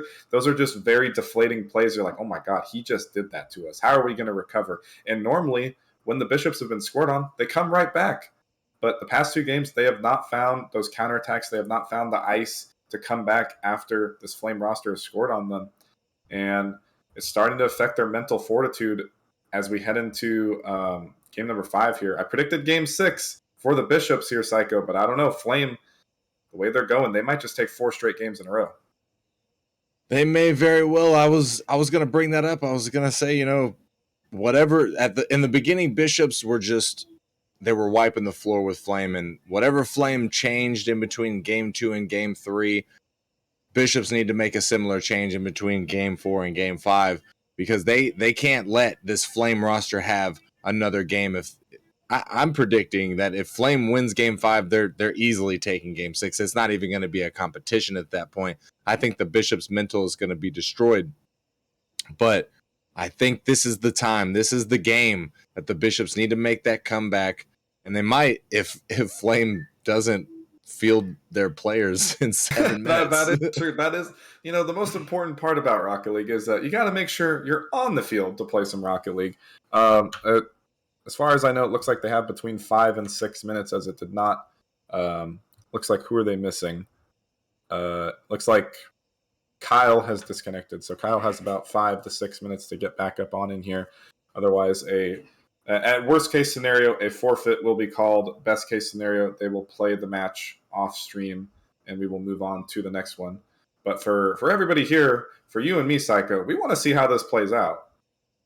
Most definitely. I need to see how this plays out, especially with Flame just making a comeback like that. There's no way they're going to win 2 games in a row and then have to forfeit. That would be the biggest L, I think, not in Nemesis That's a history, tough but spot right there. that is a tough spot. That is a tough spot. I mean, you know, as I'm not in management no longer. I'm a little bit unprivy to the rules, but they do have the 7 minutes to field their player in between a disconnect. Whether or not that is up to the management to decide if it should be played off stream or if the FF will in fact be called. But ultimately, we don't want to get to that point. We're going to keep talking about these teams. We don't want to talk about FF Psycho. We don't want that. But I mean, Bishops, Flame has just played the Bishops game. They've gotten the bumps, they've gotten the passes, they've gotten the solo plays. I haven't seen any solo plays come out from the Bishops. It's all just been kind of just capitalizing off of the the Flame mistakes. But Flame, they're not making mistakes anymore, and they're showing that they're here to play. They are showing that indeed. Flame just turning things around. Bishop's looking good. This could work out in the Bishop's favor. Let Flame get cold. But, I mean, both these teams looking good. It's just when Bishops were playing good, Flame wasn't playing good. And when Flame was playing good, Bishops clearly weren't playing as well as they were in Game 1 and Game 2. And I don't think that's a takeaway from either team, but it's almost like we've had, alternating dominations. We haven't really had, like, a pound for pound, no bars, no holds bar magic. Yeah, we need to see like a 5-4 goal line. We need to see the offenses just blow up on both sides of things. As we are still waiting on a decision for this player to get back into the lobby. Yeah, I mean, I just want to see both these offenses light up the scoreboards. I want to see more Isaac solo plays. I want to see Fort and Big Crate get back onto the offensive side of things. They've been awful quiet the past few games. Fort, he showed up in Game 1, 4 for 4. And then after that, I don't think he scored a single goal. And Kratos, I don't think he scored a single goal either in the series. I could be mistaken. But Kratos, normally the spearhead for their offense as well, a two-headed monster there between Crate and Fort. But past 2 games, they've been quiet. I mean, the whole Bishops team has been quiet, and that's credit to how Flame has been playing as the clock starting to run down here, Psycho, and things, unfortunately, might be out of our hands and their hands as well. So we'll have to wait and see, as I think we have 1 to 2 more minutes. Yeah, I'd say probably about 1 more minute. But yeah, ladies and gentlemen, it's unfortunate. Cool Kyle's internet went out, and this does not seem to be working anymore. Flame trying to get their sub on the line. Unfortunately, their sub is not available at the moment. They've technically got a little under 60 seconds, but I think this is going to be pretty much a rip for the Flame. Like you said, Bagels, maybe management will review this and have them play it off stream on a different day, starting on game number 5, because we didn't even get to start game number 5. And this is, I think this is one of those games that they really should consider letting them play off stream, because this is just a completely unfortunate event, Bagels. Yeah, I mean, and the way the series was going, you'd hate to have to be the team to forfeit, especially if you were the one that mounted the comeback the past few games. I mean, even when I was GM, I never really wanted to take a forfeit. I just, the players are here to play. Let them play. I hope management, I'm not sure if they're going to let them play on a different day. I think it should be played today. But within the next few hours, I think they should get this series back underway. But it's looking like it will have to be certainly off stream if that is the case.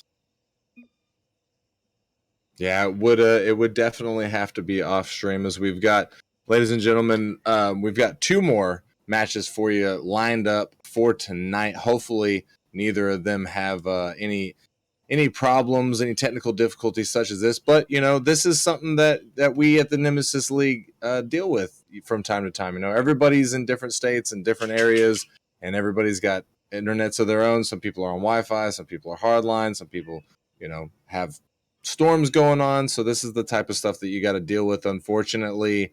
And unfortunately for Flame, as far as it looks right now, they're more than likely going to get forfeit. But hopefully something can work out for them. But the two matches that we do have left for you tonight are in the rival league. We've got pretty much the same matchup that we have here tonight as far as the orgs go. We have the Kings, the number 3 seed, going against the number 6 seed Blaze, and then to round off the night, we have the novice league where we've got the number 3 Whelps going up against my personal favorite, the number 6 seed Ninjas. A little bit of bias there as I am their AGM, but that's okay. That's okay. I'm to be honest with you, I'm not going to sit here and say that it's a shoo-in for them to beat the Whelps. The Whelps are a really solid team, and I think the Ninjas are going to have quite a handful tonight. Yeah, I mean, I'm not super familiar with the Novice League, but Whelps have always been a contender there in the Novice League as far back as when it was originated there in Season 3. The Whelps definitely a contender as well. Ninjas haven't really gotten their chance to shine, but could be an opportunity there between them to try and make a name for themselves, make a name for Speed's org here, as a lot of Speed's teams are in playoffs nights. Going to be the 5 seed there in Rival League, the Spartans and Titan, and the Ninjas here, the Gladiators as well. So, I mean, definitely going to be some contenders there for his org, and we'll have to see if they can start it off on the right foot later on tonight, as well as the rematch of the orgs, like you were saying, between Kings versus Blaze. And I guess we'll have that one coming up in a second here, as I don't think anything's been said to us, Psycho, but at this point it will have to be played off stream. Yeah, and according to the rules, technically this is a forfeited match. According to the rules that we have in place right now, which I know management's not big on budging on the rules, but sometimes they do, depending on the situation. Hopefully this will be one of those situations, but I think we did get the go ahead that the players can start leaving the lobby, because this is a match that's either forfeit or possibly going to be played on stream. We won't know until later. However, yeah, that's going to do it for this match here tonight. Unfortunately, it ended in a scuff forfeit. You hate to see it. It was such a good series, Sucker. We were getting the makings of a top 5 series, perhaps. Yeah, honestly, I mean, that looked like it was going to be a solid Game 7, and the internet is just the internet. It do be like that sometimes. It do be like that. However, we do still got those two other matches lined up for you tonight. We haven't gotten any word that there's going to be any problems with that, so definitely want to stick around for those. And I'm just been told to hold by the person behind the screen, so I'm going to keep stalling. Really? Not like the dictator, but like the place that you use the bathroom. Interesting. Well, I was not in game, so I was not aware of that. But I'm not quite. Oh, did you join back up? No, I think Crip is gone. Yep, Crip is gone. It's this will have to be a decision later on. You don't give the audience hope like that. Yeah, Crip, don't give the audience hope like that, okay? I'm just reading a teleprompter here. Alrighty. All right, ladies and gentlemen, I think that's going to wrap us up. I think we're going to take a short break here before we get back into the last 2 matches here tonight. Bagels, appreciate you joining me here in the booth. You're a legend among the Nemesis players, the double cast. You love to see it. We tried. Hey, I mean, the first one had its little problems, but we had our problems, right? I mean, shoot, we got a forfeit game. Yeah, I mean, the in-person cast was pretty fun. I if there ever, for whatever reason, we get big enough, Psycho, get the chance to do a Nemesis LAN in that person, would be sick. Imagine we got the prize pool out there. I mean, there'd be nobody in the audience besides just the players in the league. But there you go. That'd be pretty badass. I think it would be pretty cool. Yeah. But I think we've said too much. I think. Okay, yeah. Maybe we'll just put a lid on. All right, ladies and gentlemen, we're gonna take a quick break, about 10 minutes or so. We're gonna get back into our matches. So if you need to go use the bathroom, maybe don't check out another stream. Only listen to the music here for the next 10 minutes. And we'll be back with some more Rocket League action.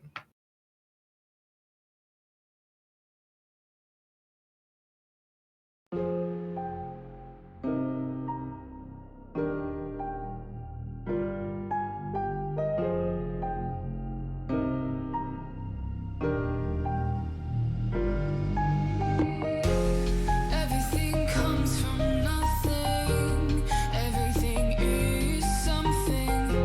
So just let it all keep happening. Don't be mean to someone's end. It's all just beginning. Why can't we send an invitation to every end? All hands can clap, all hearts are beating equally. The pulse of the air we're breathing. We can leave one heart beating. We can leave it all of it. So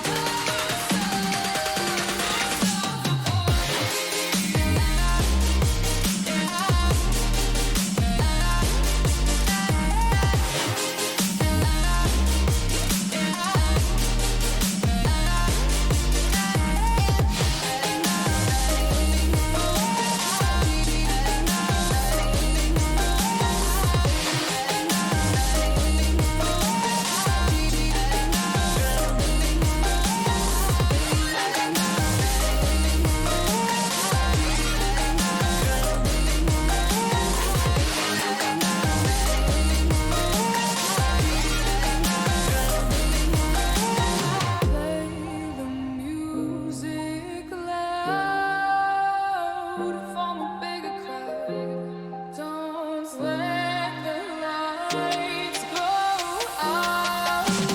Don't be mean to someone's end. It's all just beginning. Why can't we send an invitation to every end? All hands can clap, all hearts are beating equally. The pulse of the air we're breathing. We can leave one heart beating. We can leave it all of it.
So you know I make you feel good.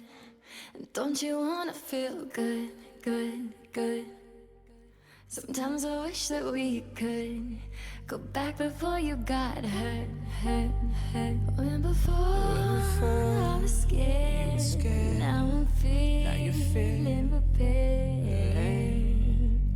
Don't you wanna feel good? Don't you wanna feel good, good, good? When you say you were leaving, I thought that you meant it. I played the victim, you start as indifferent. Hindsight comes standard with rose-colored lenses. Hate to admit it, you're better off. Now you're too afraid to look, too scared to miss it. We're night and day, solar eclipses. Too afraid to look, too scared to miss it. We're night and day, solar eclipses.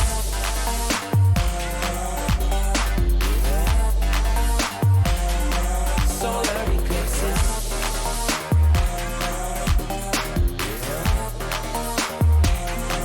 Solar eclipses. Caught up in your gravity,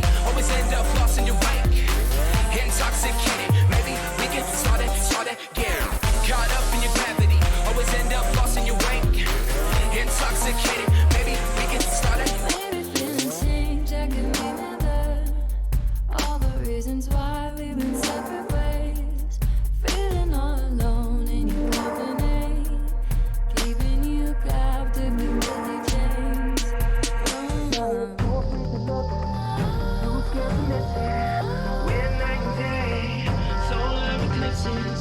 Too afraid to look, too scared to miss it. We're night and day, solar eclipses.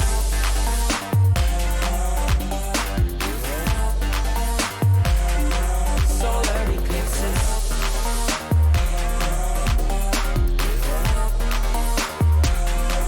Solar eclipses. Caught up in your gravity, always end up lost in your wake. Intoxicated, maybe we can start again. Caught up in your gravity, always end up lost in your wake. Intoxicated, maybe we can start again. Tomorrow we build. Depends on the future we want, we can make it as real. Maybe we will go, give up the ego. Making it feel good. Too scared to just let it go. Too scared to just let it go. Tomorrow we build. Depends on the future we want, we can make it as real. Maybe we will go, give up the ego. Making it feel good. Too scared to just let it go. Too scared to just let it go. Caught up in your gravity, always end up lost in your wake. Intoxicated, maybe we can start again. Caught up in your gravity, always end up lost in your wake. Intoxicated, maybe we can start again.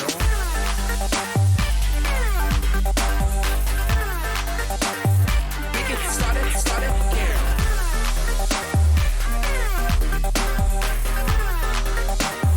We can start it.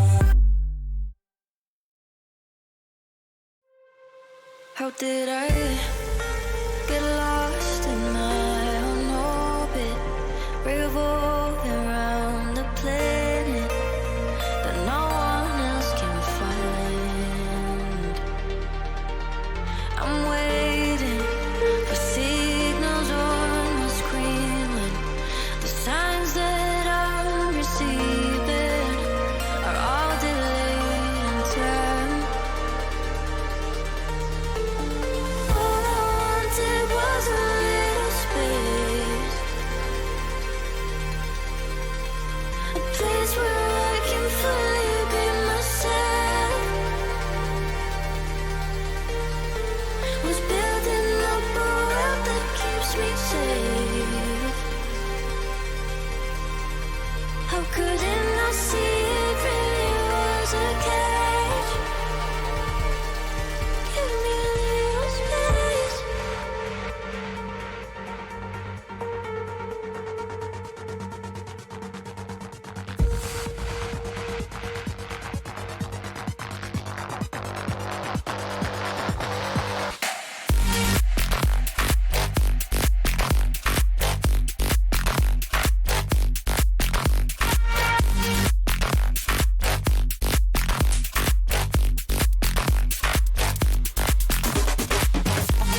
started to fall, and where were you?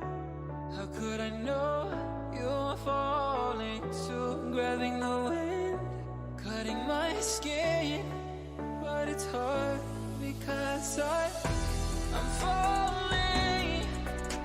Tell me why I'm falling. Oh, life's calling, but it's hard because I'm falling.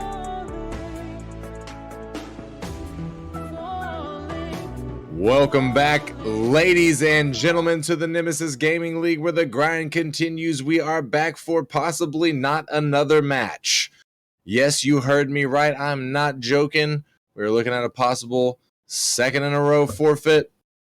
This one being a little bit different. One of the players is just getting off work, and he's got like a 20-minute drive home, but he's only got 10 minutes to make it. Your boy Psychonatic in the booth, not going to be bringing you no action, though possibly if this man speeds, breaks the law, and gets here in time to get here.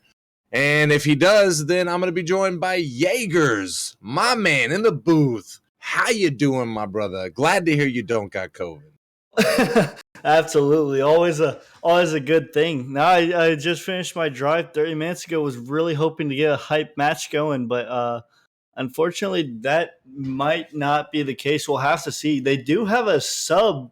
I'm not sure why they're not using the sub, but I'm sure the Kings have a good reason for that.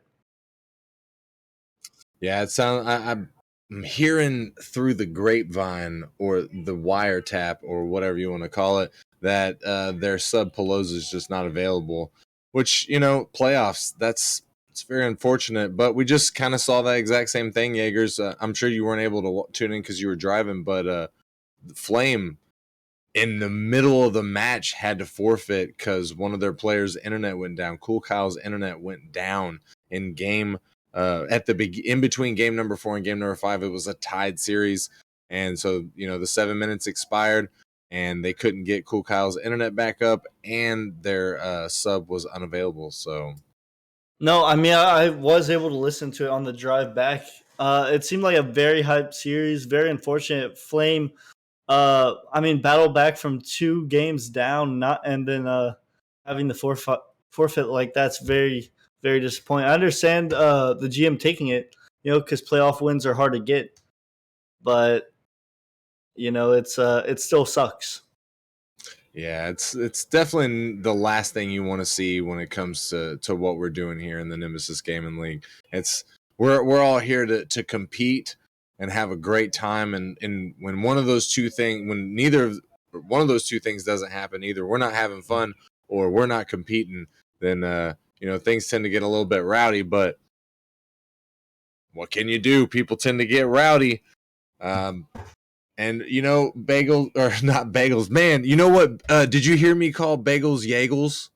I did not. That's actually hilarious, though. Yeah, I called him Yagels, and I was like, "Oh, I'm sorry." And he goes, "Man, that's pretty." He was sounding happy about it. I can't remember exactly what he said, but he sounded happy about it. And then I made a comment about what if that was like the bagels and Jaeger's child was Yagels. Yagels. Jaegers. That would be an child. amazing human being. Oh, absolutely, absolutely. That would. Oh man, that would be a wild little child. Let me tell you. But yeah, no, but I mean, we're killing time right now. Let's talk about Worlds. Dude, that was really hype, and I mean, just looking at the Twitch chat for Worlds, it was like 250K viewers. I think it peaked at, and on Moist Critical Stream, I had like another 40K added onto that, which, if I'm not mistaken, I believe is the highest the RLCS stream has ever been. Yeah, and I think that they had the highest prize pool too, is like $2.6 million. I think that's the highest that they've had. It was a hype RLCS Worlds, but I don't know, man. I think that the grand finals one could have been more hype, just saying. And yeah, honestly, like if the Furia Moist match had been grand finals, man. Oh my gosh. No, it's like, oh man, Furia, I was rooting for them the whole step of the way. I was on their team in the Fan Clash. I really became a fan of them in the Gamers 8 tournament, the way they popped off. And I just want to see South America do well because, like, they're lower league, not lower league, smaller region, less established, and to see them being able to take down European and NA powerhouses was just a sight to behold. Yeah, I agree, and I gotta admit, I haven't been able to keep up with Rocket League as much as I would like to, mainly because they play most of their matches while I'm at work. But I gotta say, I didn't really know who Furia was before this weekend, and I'm a Furia fan now, like 100%. After seeing that performance, that was amazing, and I want to see South America succeed too. I want to see an Oceanic team succeed as well. Renegades, man, I would have been totally behind them. They were like one of the lowest, look, they were the underdog of underdogs, but that would have been such a cool Cinderella story for them to go through. But I'm definitely a fan of Furia now. Those guys are built different down in South America. They really are. And I don't know, like the grand final was a little bit disappointing, not because I'm a G2 fan. It just wasn't a great series. Like BDS kind of just took them out back and beat them. Like, because that just wasn't a great series, wasn't interesting to watch. G2 just didn't stand a chance. And I think that's why like the crowd really wasn't as hype. I know a few of them were G2 fans that left, but it just wasn't that interesting. BDS had it in the bag from start to finish, and they really deserved that RLCS championship. Yeah, to be honest with you, I was kind of surprised that BDS didn't get the sweep because it looked like they were going to get the sweep. And even when G2 got the win that they got, it wasn't super convincing. So it was like, Oh. I had heard throughout the week that G2 was just spanking, and then to see it end like that was very anticlimactic, if you will. But hey, a lot of love to BDS. Good on them. They deserve the championship that they got. They played out of their minds against Furia. They did a really good job. So, Absolutely. at least we got to see. And there was a lot of good games too, Jaegers. I mean, like I said. Oh, sorry, we're getting some dog action in here. So I apologize. He just wants to commentate too, Psycho. Yeah. But yeah, no, I mean it was just a great weekend. It was really great, like placing voices to faces, and just seeing everyone in person. It was really surreal. And it looks like Psycho may have muted himself a little bit. Yeah. Sorry, I got this dog going back here, but I agree, dude. It was great. The pictures that came out. Meeting everybody. I got to meet a bunch of Titans. I got to meet like Ventus and Shega. I got to meet Kaysen for the first time, Moifin, and I'm forgetting one, Boy Wonder. Those guys, dude, I hung out with those guys. Those guys were awesome. I got to meet who else? Damn, who else did I get to meet? Of course, Rocker Man, Merely Bagels, you, Magic Pepperoni, the whole crew from Louisiana and stuff. It was a great time meeting Doodle. Was fantastic. Everything was really fun. I had a great weekend. I only had to go 20 minutes. You didn't have to go that far either, Jaegers, and all, in reality. Hours, it's not too bad. Yeah, it's not terrible. It's not terrible. Not that bad, It's could have had to pay for a flight, Could have had to, or drove like 16 hours. The Ventus and them came from never mind.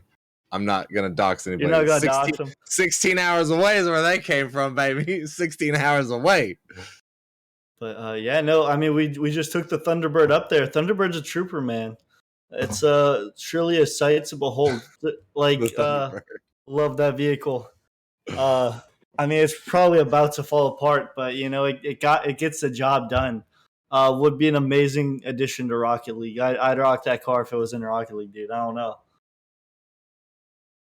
Yeah, I mean, I don't blame you. I would rock that car too, especially the way that you made it. I mean, I only got to just see a glimpse of its glory as it passed by, but from some of the stories I heard from like Rocker Man and Merely, sounds like a keeper. Oh yeah, I mean, as long as it doesn't fall apart on you, But yeah, I mean, but honestly, Psycho, overall, it was just a great weekend. Like, and Honestly, I was looking at the slate. Like, I took some time off for it. And I was like, man, like 4 or 5 days. That's gonna be a while. But like, it just flew by like that, which is what happens when you're having fun. Yeah, 100%. That is what happens when you're having fun. Unlike what we're doing right now, Jaegers, as we're not having fun because this match didn't get to go, but it's like 11 past 8, so I'm pretty sure that's a forfeit. And I'm pretty sure that's going to wrap us up for this match. But I'm pretty sure we've got one more match coming up tonight. We've got the novice match left. Whelps versus the Ninjas. I can't guarantee you it's going to be a fantastic match. What I can guarantee you is that it's going to happen. Unlike the last 2 matches that didn't happen, Jaegers. Fingers crossed, Psycho. I mean, No, there's no fingers crossed. I got my if it's not happening, it's on the Whelps end because I'm gonna make sure my ninjas are there. yes, sir. Yes, sir. We love to see it. And I don't know what's the timer. How long we got till the next match? We should be. I mean, it's slated for 49 minutes from now.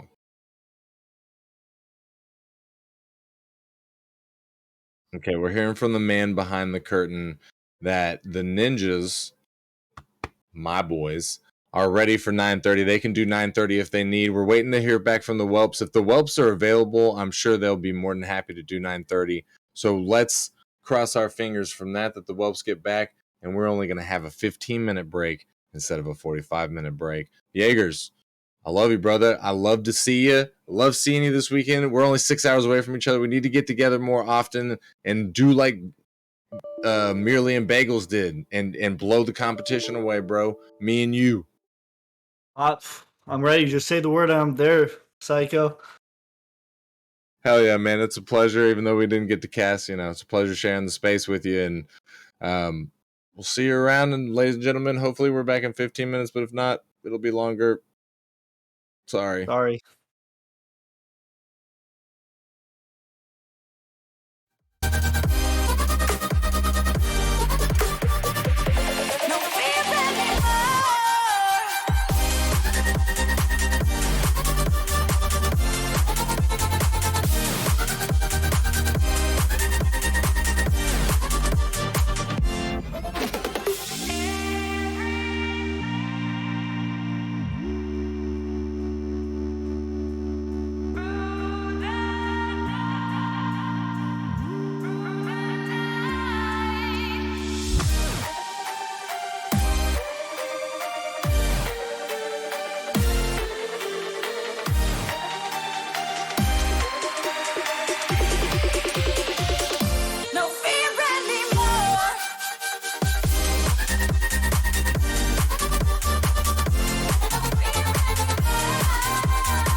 Hey, they screaming, this is my moment, my fate written, I'm chosen. Other spirits fall, but mine has ceased to be broken. You stripping down my pride, but time my only opponent. And lately I abide, but limitless I've awoken. So let me show you that everything I sacrificed mattered. All that blood, sweat, tears that I scattered. All that fake talk, fear that you splattered.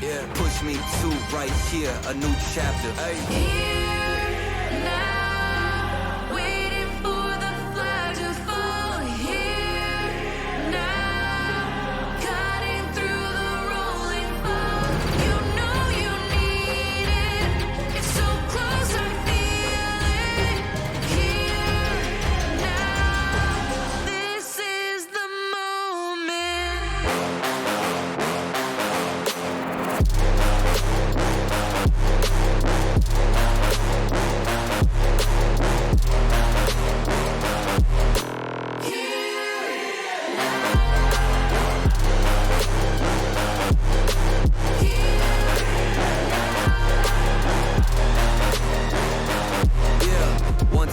Times, the shots that y'all are taking. One too many times that I've been stuck patient on my downfall. Antidote seeking while I was vacant, but the crown falls simply to those who try to take it. One shot to get two paid, and my three wet like lemonade. 4 times and I step back just to reload and I let it spray. This is everything that I need, everything that I wanted, everything that I bleed. This is victory and I got it, cause I'm here now, waiting for the flag to fall. Waiting.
I'll be running, I'll be running, I'll be running, I'll be running for the skyline, sun in my eyes, skyline, sun in my eyes, skyline, sun in my eyes. No music, but I'm dancing.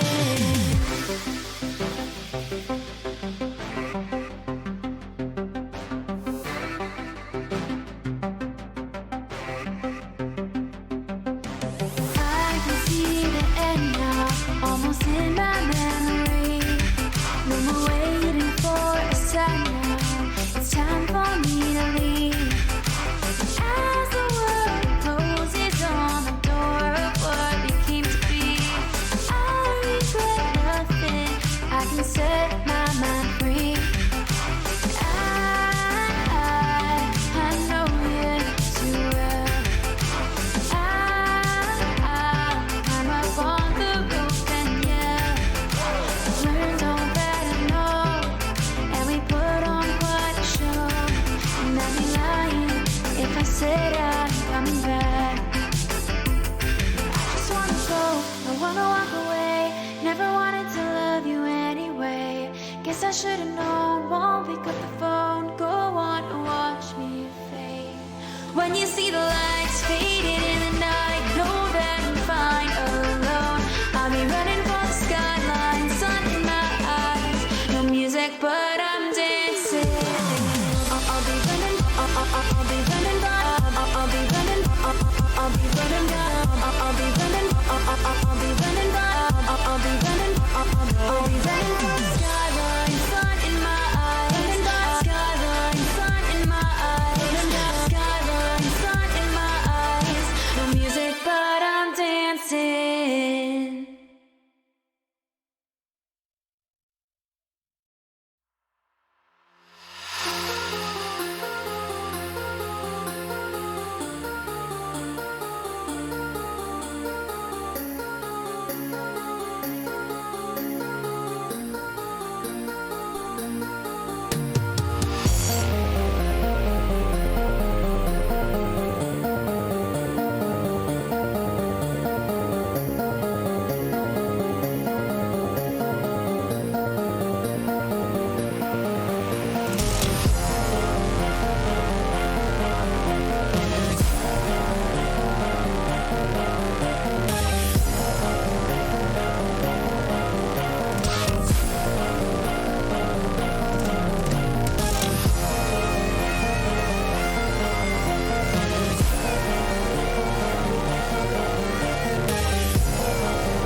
Started to fall, and where were you?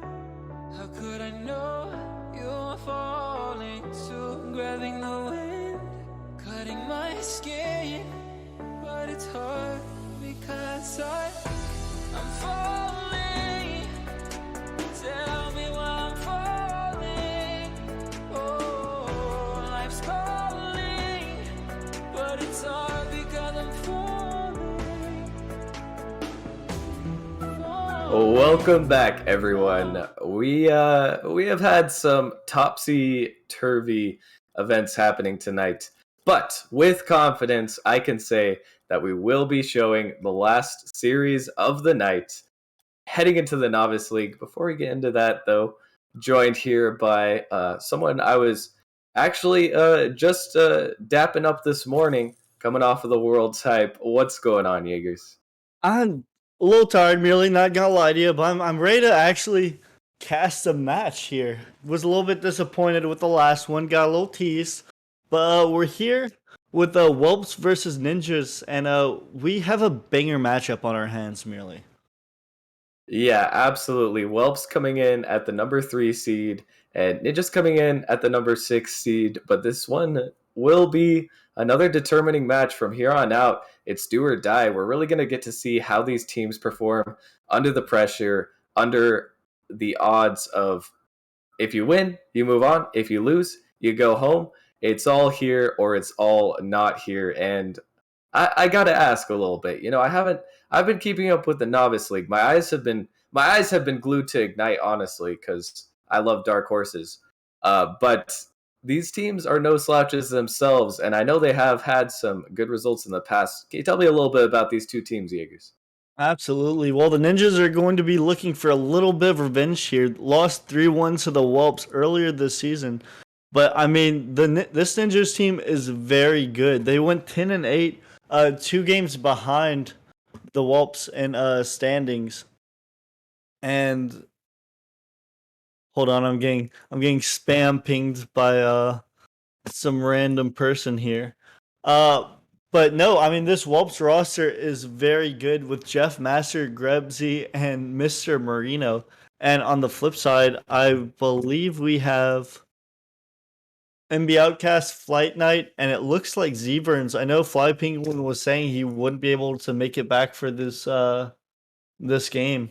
But Flight Night, someone from our own org, and he was a very good player. Very sad to let go of him, but very happy to see him in the position he is today.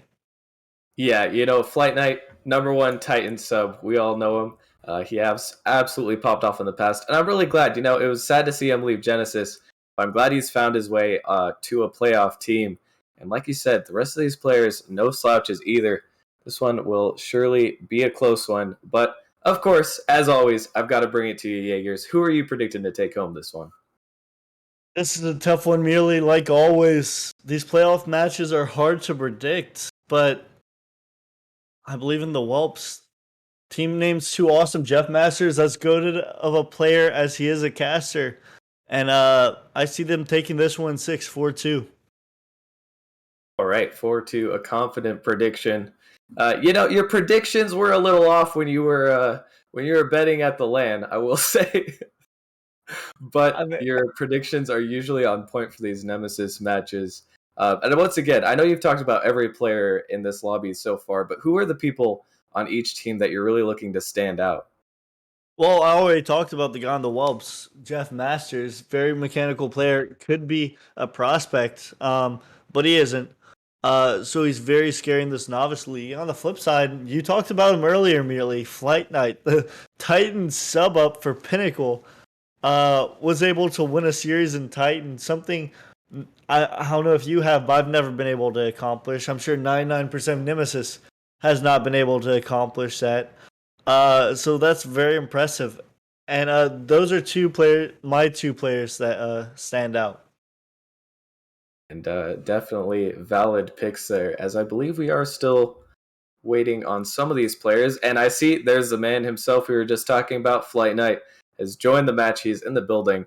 I don't think anyone else has ever subbed up from a novice league in a Titan game and actually won. I don't even know if there was a novice sub up before then, so maybe they had some hacks enabled. But even if you call it a fluke, the man is still a fantastic novice player, and we do have all the players ready.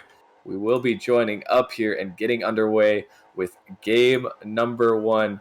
All we need left is the kickoff. Got the good luck, have fun in chat. And we are ready to get underway with some long-awaited Rocket League. I know a little bit of a disappointing middle part of the stream, but hopefully this series can make up for it. As Jeff Masters starting off quick here, trying to push the ball into the opposition. Quick pressure coming out here from the Whelps. Krebsy going to try to pinch this one, but just beat out by Zeverns. Zeverns is another player we haven't really talked about much. Another old member of the Genesis squad, actually. And when he's on his day, he can do some damage, most definitely. Absolutely. Severn's a lower rated player, 1067, but he has a high rated heart when it comes to the game. The man's been known to pop off, can play very good defense. And I mean, he is able to play above his MMR. I have to agree with that there. When he can shine, it feels like the whole team is usually playing well. But with that said, Grebsy here coming through with the shot. Jeff Masters with the follow-up, but Zeverns solid on defense. In the perfect position. We'll keep that one out for now. And it'll be Grebsy again sending this one back. Pressure mounting here for the Whelp squad, but still nothing to show for it. As Zeverns takes this one with the dribble upfield, tries to get it past Jeff. He can't quite get it. Ball almost set up perfectly for Flight Night, but he decides it wasn't perfect enough. Didn't want to shoot on that one. And the ball will be sent back into his own half. Severns here taking it up the wall, looking for the touch middle. But Mr. Marino getting a nice touch off that one. The ball will be sent back into the half of the Whelps. A very even matchup so far, it seems, as both teams generating some pressure, maybe a little bit in the favor of Whelps, but both teams neither cracking just yet, as that might be about to change. Mr. Marino almost gets a shot on target. But so far, a very even matchup we have on our hands here, Jaegers. Absolutely. I mean, both teams taking turns on each other's side of the half. However, the Whelps have spent the majority of their time taking pot shots on the Ninjas' goal. Flight Knight getting a good pass here could change it. But, I mean, Grebsy able to hit it away. And right now, the Whelps are out shooting the Ninjas 6-1. Make that 7-1. And all the pressure is from the Whelps right now.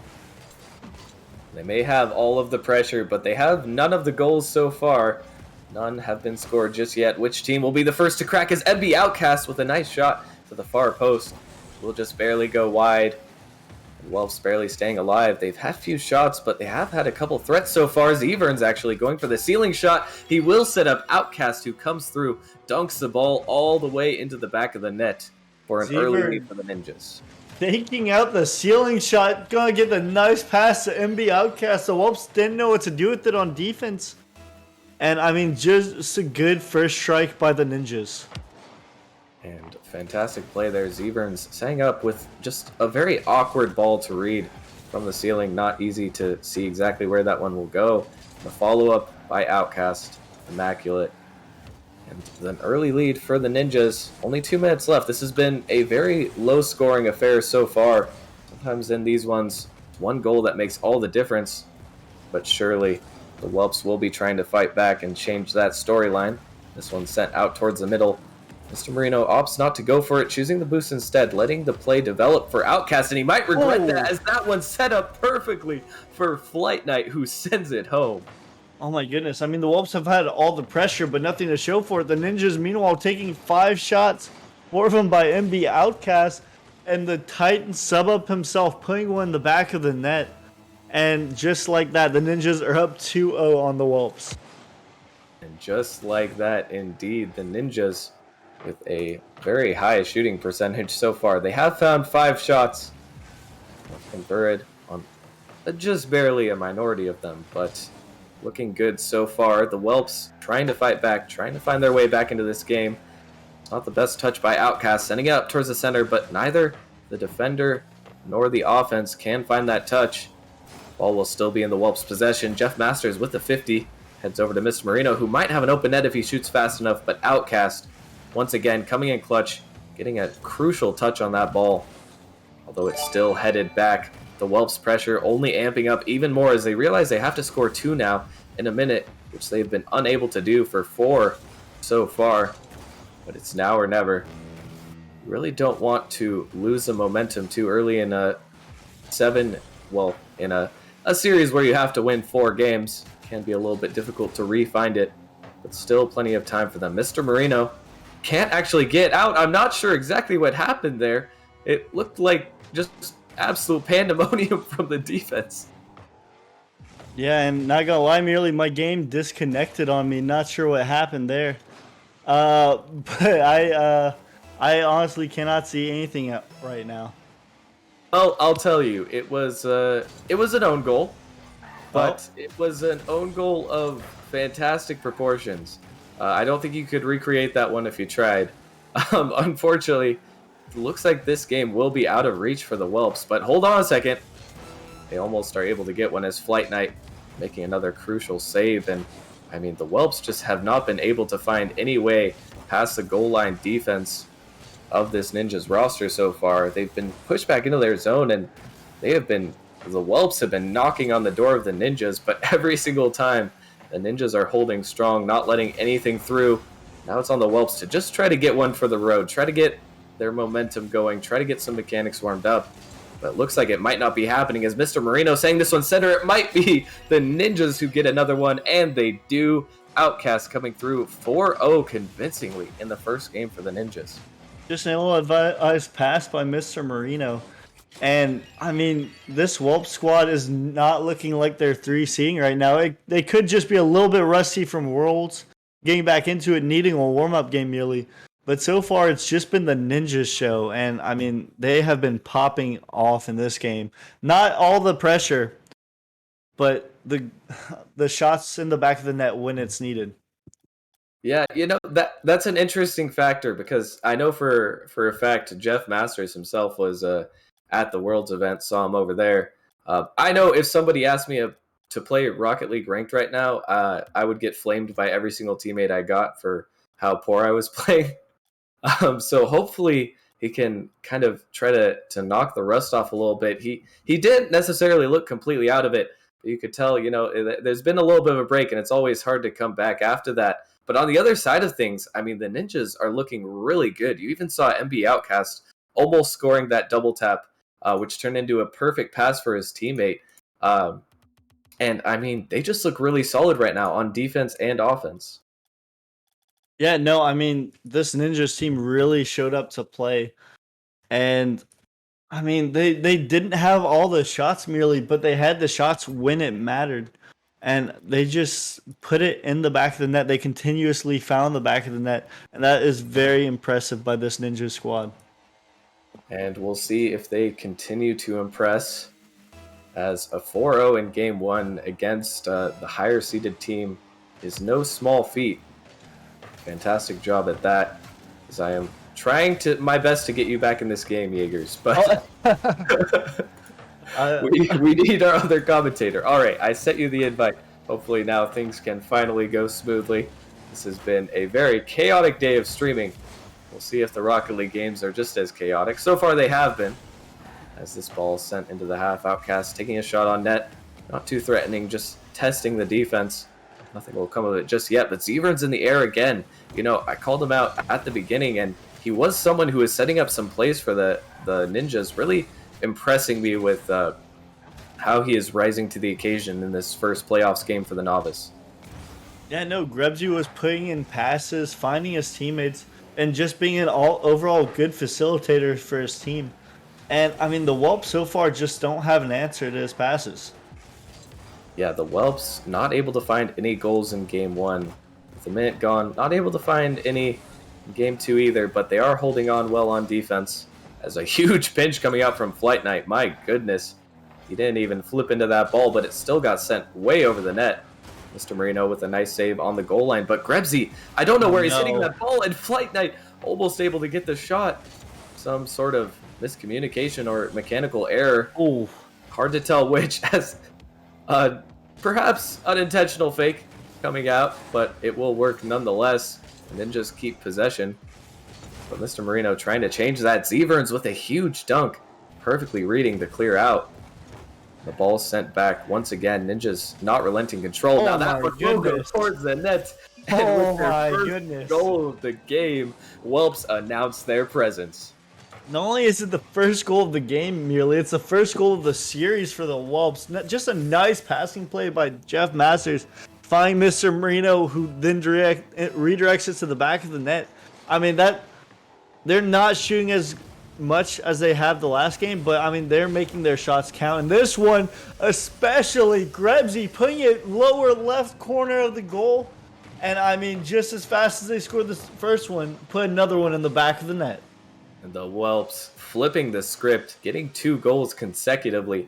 That is huge for their momentum, killing anything that the Ninjas were able to generate so far.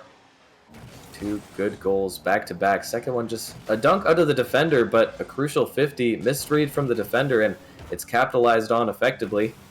But there's still 3 minutes left in this game. Plenty of time for the Ninjas to regain their momentum and try to come back. Grebsy up for this one, though, trying to find another shot. Can't quite make the touch, and Zeverns now on the ball, threatening once again. A fake from Flight Knight, actually, to grab the mid boost, but I think he might have faked his teammate a little bit as well. So this one's sent back on net. Zeverns having to make a touch and might be able to actually get the open net. He will. Zeverns shoots and scores, and they are back in this game.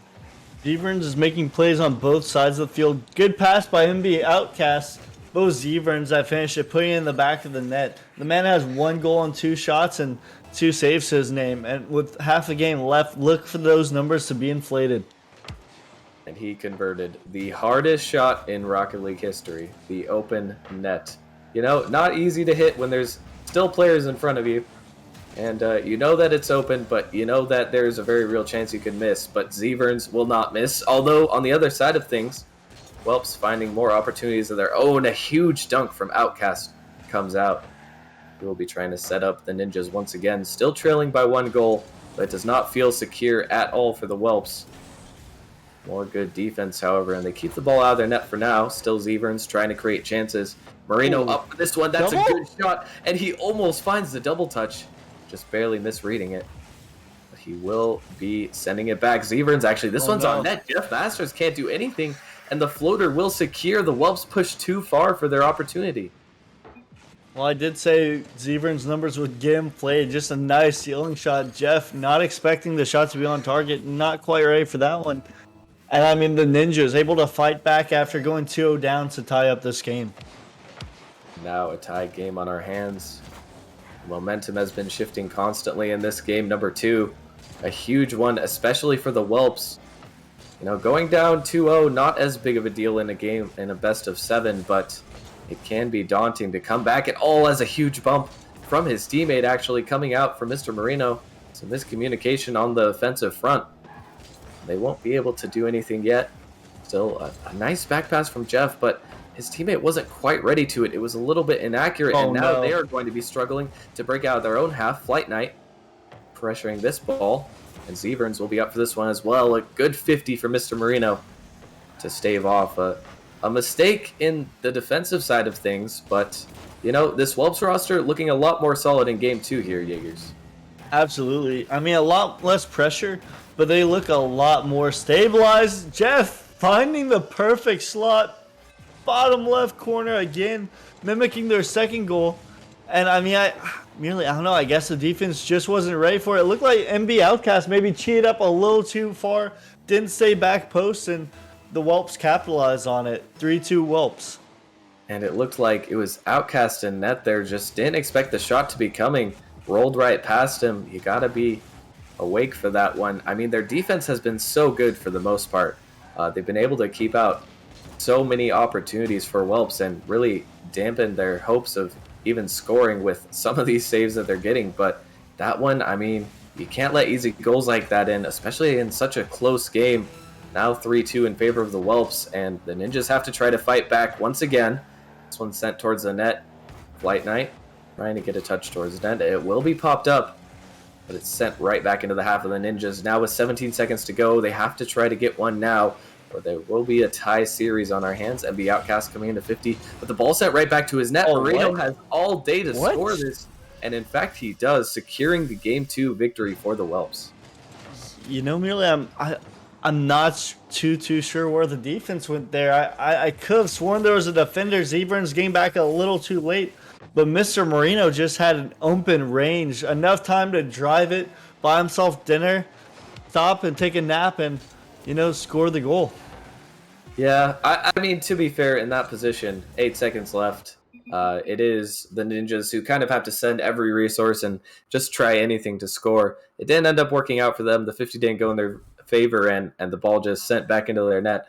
But you gotta respect the attempt. However, now Whelps, Ninjas on even footing. We are all tied up at 1-1, and now we're back to where we started. A best of 5 from here on out. And honestly, Game 1 looked convincing for the Ninjas, even with the Whelps pressure, but now the Whelps bouncing back. This feels like it's anyone's series. Yeah, no, I don't know, merely it didn't seem super convincing for me on the Whelp side. I mean, sure, they won by 2 goals, but I mean, it was a close game up until the final 8 seconds where, like, the Whelps just had an open net at the end. That being said, I'm looking for Flight Night to kind of step up here. Like, was the player we hyped up, player who performed in the Titan match. If the Ninjas want to win, if they need Flight Night to step it up, because, I mean, this Whelps team is just getting warmed up. And that is a very scary roster when they're warm. Yeah, absolutely. I mean, we've seen it already, the pressure that they can generate. if they were, clanging shots home, I would be very scared for the Ninjas, but it seems like they are a little bit inaccurate, not as threatening as they could be. The Ninjas probably thankful for that so far. We'll see if Jeff Masters can knock off that post Worlds rust a little bit, but he did seem a lot more active in the last game that we saw. As we head into game number 3 here, we'll have to see how the Ninjas try and deal. Been doing well so far, capitalizing on plenty of opportunities, but going to have to work even harder. Flight Knight sending this one across. Zeverns will be forced to chase it down, getting a nice read off the corner, and that one's going to bounce middle. MB Outcast just barely can't beat the defender. Even dropping the what a save in chat, that was just critical for the defense to get back, as on the other end of things, Zeverns keeping out of their net. And I'm going to be honest, I mean, this might be some of the best defense I've seen in a novice game in a while. Absolutely. The Ninjas are holding the line here. Saves on both sides of the field. But, I mean, this is just a very back-and-forth game. Teams still feeling each other out.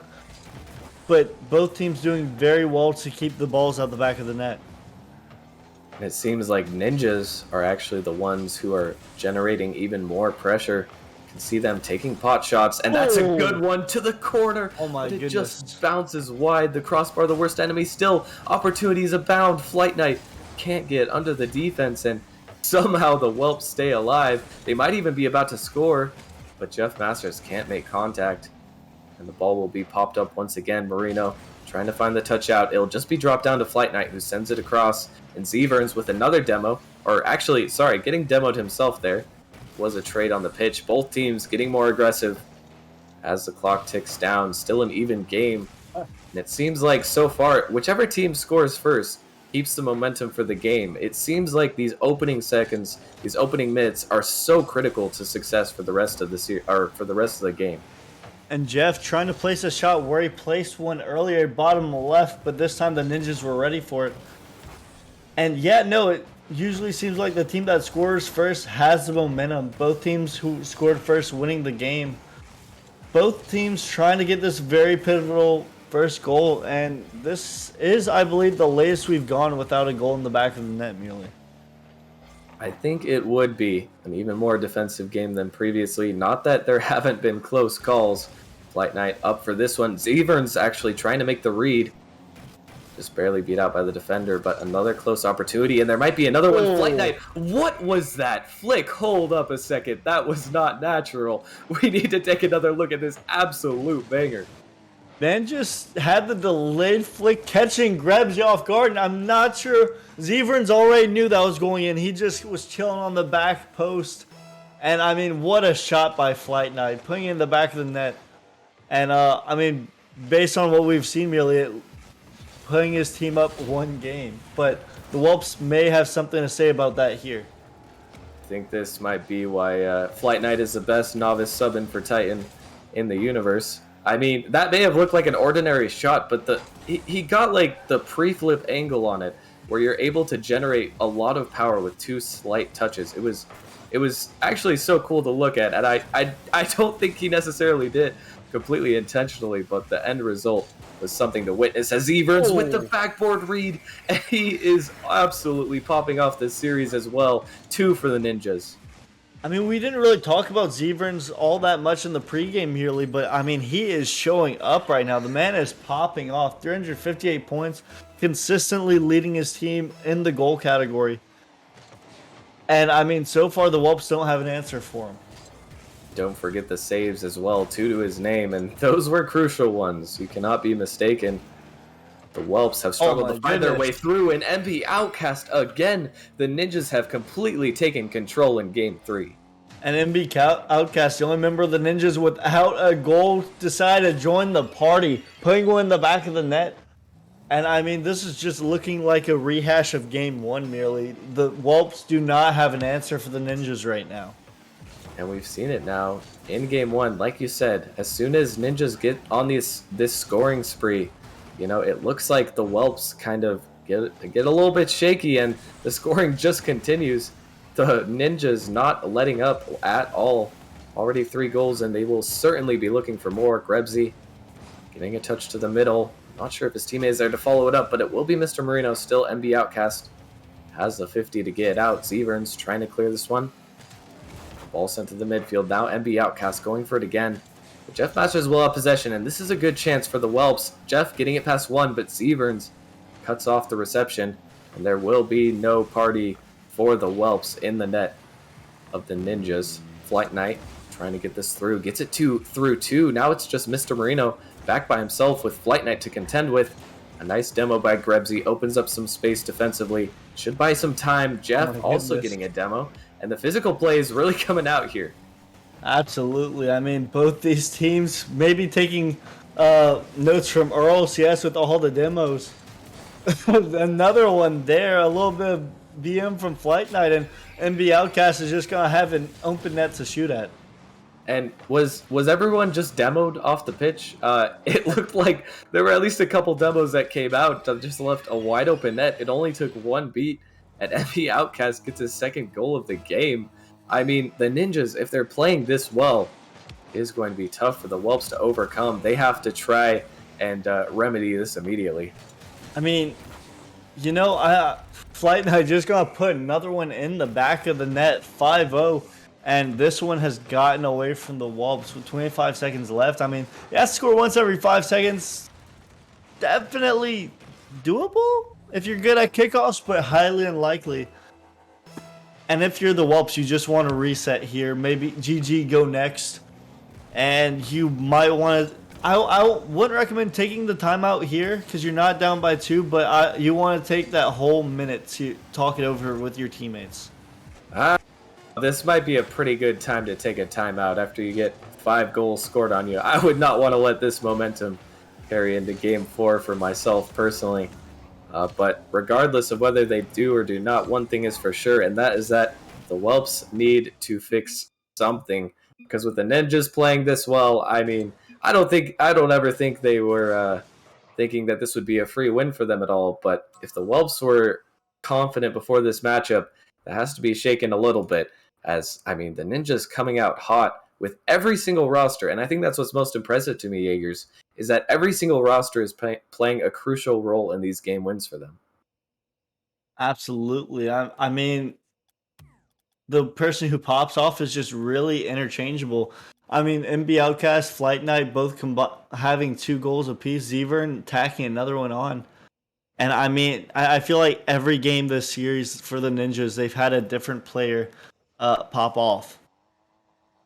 And it's been that synergy between them, getting the outplays, getting the saves, and continuing to put the pressure on the Whelps. On the Whelps to step up and try to regain. If they go down 3-1 in another 5-0 fashion or something similar, with the Ninjas absolutely dominating, I mean, it will be a nightmare for them to try to regain. But with that said, the ball almost in the back of the net. Save. I have no idea how that one did go in.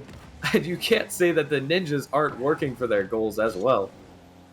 How did that not go in? What a save by Whelps. What a saves in the chat, because I could have sworn that was going in merely, and that ball just pinched off the corner. But still, the Whelps have a lot of work to do. They were down 5 goals in this last one. They need to put a shot on target. They need to find a way to seal back the momentum from the Ninjas. And I mean, that's not going to be a good way to get it started unless Grebsy can get the save here. The Whelps just need to get on offense merely.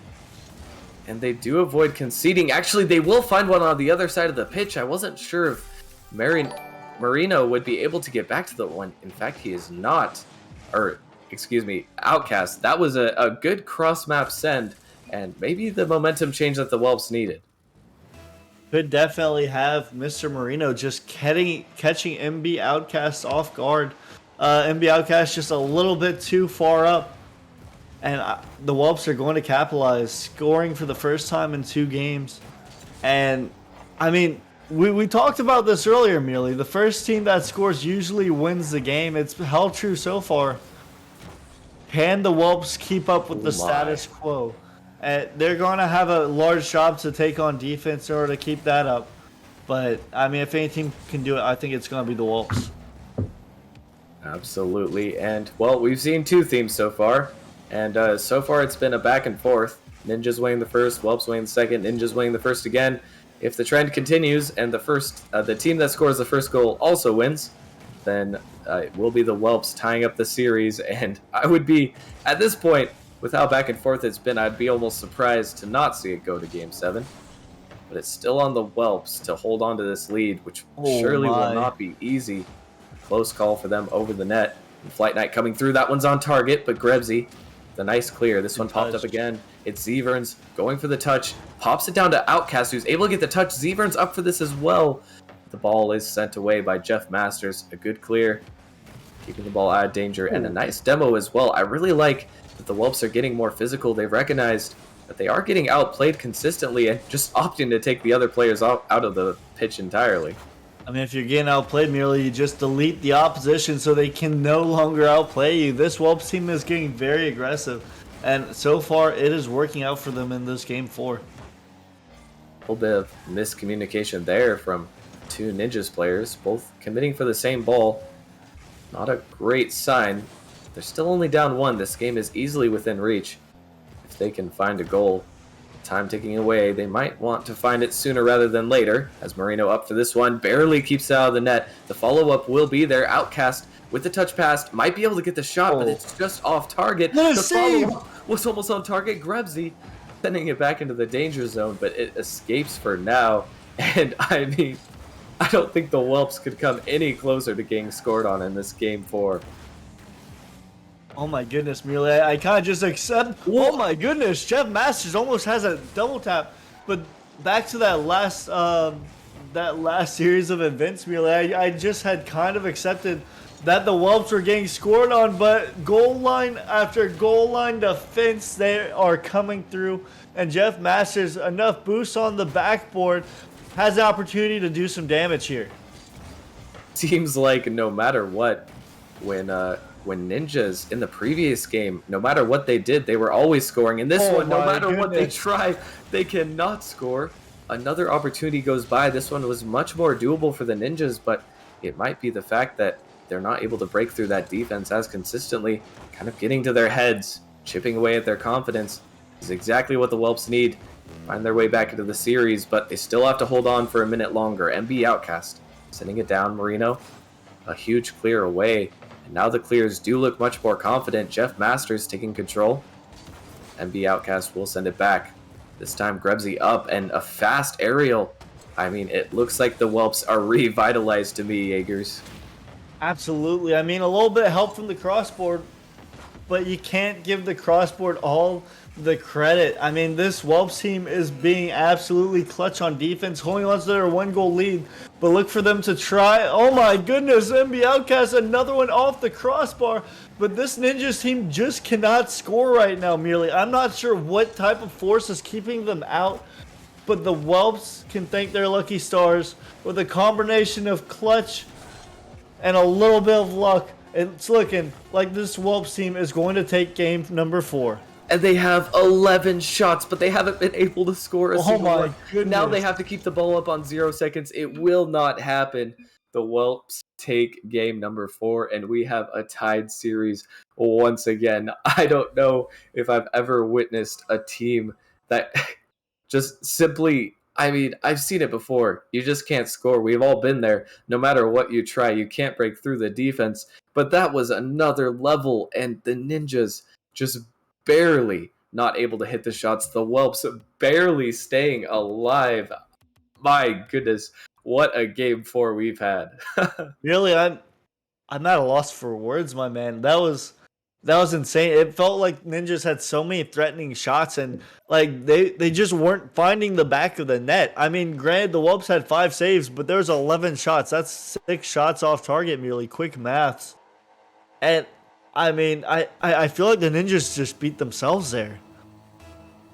Somewhat. I mean, you have to admit, a lot of those shots could have gone their favor. Grebsy. And now, Whelps carrying the momentum into game number 5 here. They've already scored with 3 seconds gone. And I mean, Mr. Marino going to get a great kickoff in Grebsy, just boosting all the way through, keeping up the momentum for the Whelps.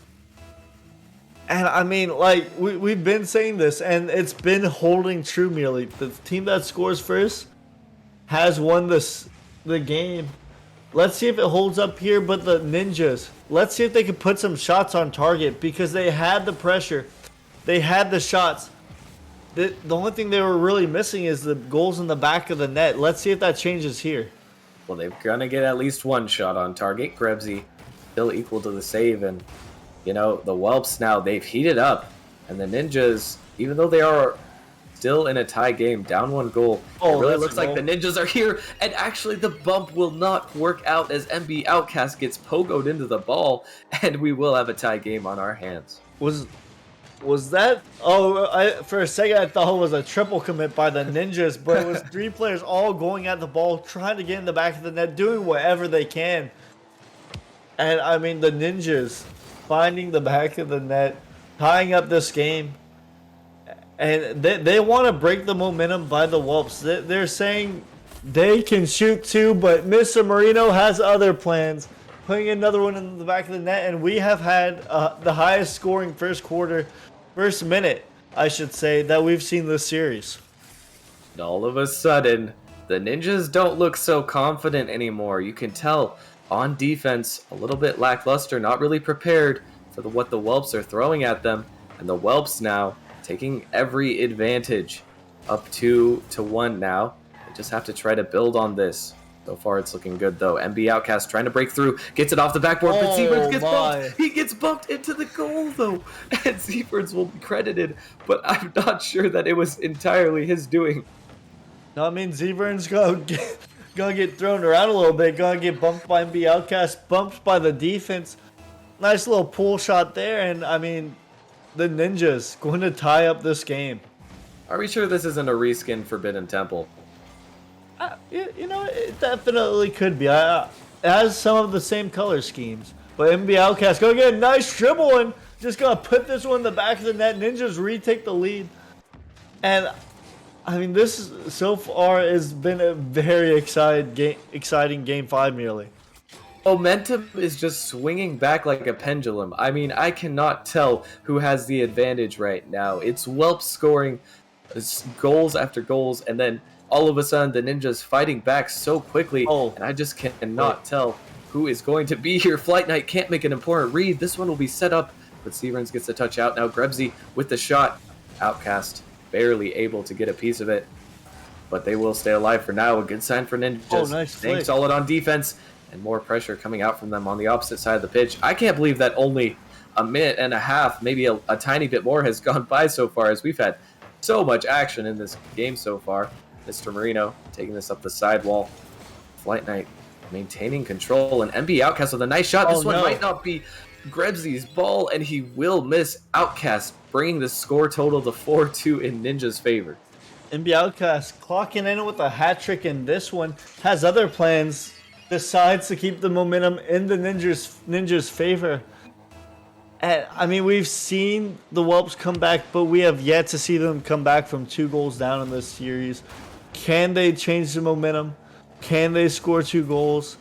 I mean, I don't know. This has been a really back and forth series, and I mean, the Ninjas have been playing so well on defense. It's hard to see the Whelps coming back in this one, especially even with 3 minutes left. And meanwhile, I mean, it seems like the Whelps, they start out very confident, and that confidence might have been their downfall in this game. You could see they were overcommitting and leaving their net almost completely open. Even now, they have 3 players on the opposite side of the pitch. This play, not so bad, as it will work out almost in their favor, but they need to calm down a little bit. They did have the momentum, but they are not going to be able to carry it. They can't keep this ball out of their net, and this Ninjas roster, they may have forgotten, is the same one that scored 5 goals in 1 game against them. Now potentially about to do it again. Still, so much time left. Plenty of time for the script to have some more shenanigans for us. Seaburns not the best touch out, but he will recover and get the 50. Now Flight Knight hitting it off the side. And off the side once again. Outcast can't get the touch. And it is all on Seaburns, making a crucial clear. And he will go again, getting a redirect. Not quite on target or fast enough, but it will keep the Whelps at bay for now.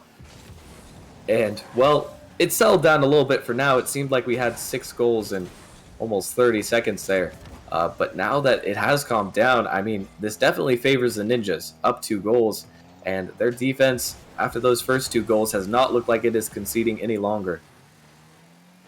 Absolutely. I mean, the Ninjas showed they can score in volume. The Whelps haven't been able to show that yet. Been a more defensive team this series. If they want to win this series merely and they want to get far in the playoffs, they need to put some goals in the back of the net. I mean, defense wins championships, but you need to get in an offensive position first. You need to get up by 1 goal. And I mean, this Ninjas team is playing out of their minds right now, going for passes, going for shots. And I know the Whelps are the 3 seed, but right now the Ninjas are looking like the favorite. And they most definitely are about to be up as we head into game number 6. However, still, we do have one trend that has repeated, and that is the back and forth nature of the games. Ninjas getting the game wins and then bringing it back is the Whelps. Can they do it once more, though? This game's still not completely over. Although with how solid the Ninjas' defense has looked, you can't imagine them conceding 2 goals in rapid succession. Then again, as I say that, I remind myself that we are in the Novice League, where the ball could fly into the net at any second. Still, Ninjas holding on well here in the closing seconds. Mr. Marino not able to make anything happen. And with that clear, that should be enough time wasted, unless the Whelps can pull off a miracle, and we will be heading to game number 6 with advantage to the Ninjas. I mean, I'm going to bring it to you because the Whelps, game number 5, they looked game number 4, excuse me, they looked so convincing. They looked like they really found their groove. And it didn't even necessarily look like they lost in this game, but the Ninjas stepped up even further. What do the Whelps even need to do to try to contend against this reinvigorated Ninja squad?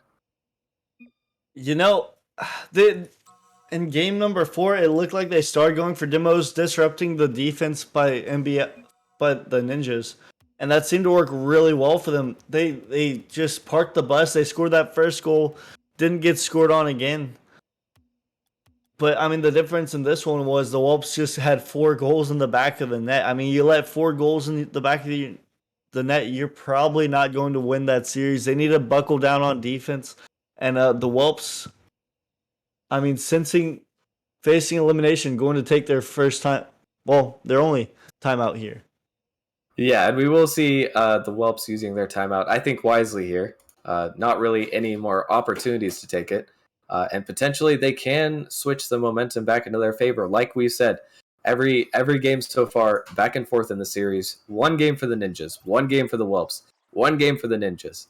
And we'll see if that pendulum can swing into the Whelps' favor once again as we are going to head into Forbidden Temple. I mean, this series has been so crazy so far. Are we even prepared for what Forbidden Temple is about to happen? I really don't think so, merely. Anything can happen on Forbidden Temple. The craziest things happen. It's where hopes live and sometimes dreams go to die. And I mean, this Whelps team need this game. We need that game 7 for the content people. And I mean, so far this has been a very back and forth, very good series. And I see the Whelps taking this next one, coming off the timeout, talking to each other, figuring things out. But can they hold off the Ninjas scoring? I will say, I do have faith in the Whelps to bring us to this game 7. I think that, especially after this timeout with the buff, we all know in the RLCS, the timeout always favors the team that took it the game after. I think the same is pretty true because even though the mechanics are different down in the Champ 1 range, the mental game remains the same. And, having a moment to cool off, definitely going to be beneficial to the Whelps. Try and figure out a game plan to put a stop to the Ninjas' momentum. However, on the other side of that, Ninjas taking a deep breath will have to try to find that same magic that they've had for so many games in this series now as we head into Forbidden Temple. Match point for the Whelps. If they lose one more game, they are done for. Their season is over. Will they fight back, or will it be the Ninjas moving on? Heading into early here, Flight Night getting a nice touch out. Jeff Masters trying to create more opportunities for the Whelps. I'm curious to see, in the last game, it was just kind of a lot of overcommitting and leaving their net open that let the Ninjas do what they wanted. To their credit, the Ninjas took advantage of almost every opportunity they were given, but the Whelps were the ones who made those critical errors. If they've cut down on those, then I mean, surely they have to take Game 6 here, right? Absolutely. I mean, they've been a solid team in the regular season. I believe they were on a ridiculous win streak before they dropped a few games. But, I mean, this Whelps team can pop off. And if any team can come back, bring this to Game 7, I believe it's the Whelps. That being said, though, the Ninjas have been playing out of their minds ever since they traded for Flight Knight. And I do know Zeverns and Flight Knight were teammates back on Genesis. So they do have a bit of chemistry adding MB Outcast, and it seems like a recipe for success for them. And they are looking to move on, finish it here. But let's see if the Whelps have other plans. Well, so far, the Whelps do in fact have other plans. As I think that might be the third pool shot goal we've seen. I need to take another look at this, but Mr. Marino did have a shot on target, and actually he bumped Flight Knight into it to give it extra power. You know, Zeverns might have had that save, but no way you're saving that after your own teammate is sent towards it. But Whelps here going to take the first goal, and this is a good look for them heading into Game 6. Absolutely. Mr. Marino putting it on target. Another, oh my, wait, hold on. That was calculated AF. Mr. Marino and Grebsy bumping into each other, getting a nice flick on. Would have been insane if he got the pass off to Jeff. But right now, this Whelps team up 1-0, right where they want to be. Can they score another goal? Can they hold off the Ninjas on defense? Only time will tell. And here they come. That's not a great touch by the defense. Almost setting it up perfectly for the Ninjas on a platter. There will be another opportunity. Zeverns almost able to get the redirect. Close calls for the Whelps, but hey, we've seen plenty of close calls for them in this series. So maybe they aren't even too concerned as Jeff Masters sends another one home and the Whelps go up 2. Really, Jeff isn't done yet. A nice pass from Grebsy and the Ninjas just kind of letting the Whelps play with it. And Jeff had time, lined up, took the shot, top left corner. And I mean, it's looking like this Whelps team needed that timeout to figure things out because they are streaking right now. Are absolutely popping off, but on the other side of things, Flight Knight not done with his sentence, and he will add another one to the end of his paragraph, making the touch, getting the goal, and now only within 1. You know, we've seen them bounce back before. They could do it again here and just take it in Game 6.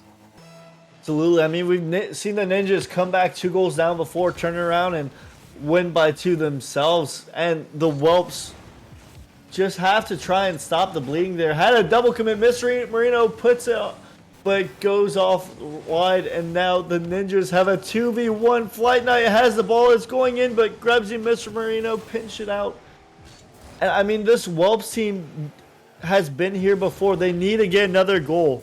They need to stop the Ninjas' momentum because right now the Ninjas have them where they want it, down by 1, can score another one, has the volume, has the shots volume, and could have one here, but Mr. Marino makes it back in time. And they might be down 1, but they don't look like it is that unlikely that they will score another. MB Outcast trying to center this one. It's popped up to the middle, but no one's there for the follow-up. The members following too closely. Zeverns off the backboard, trying to get another touch.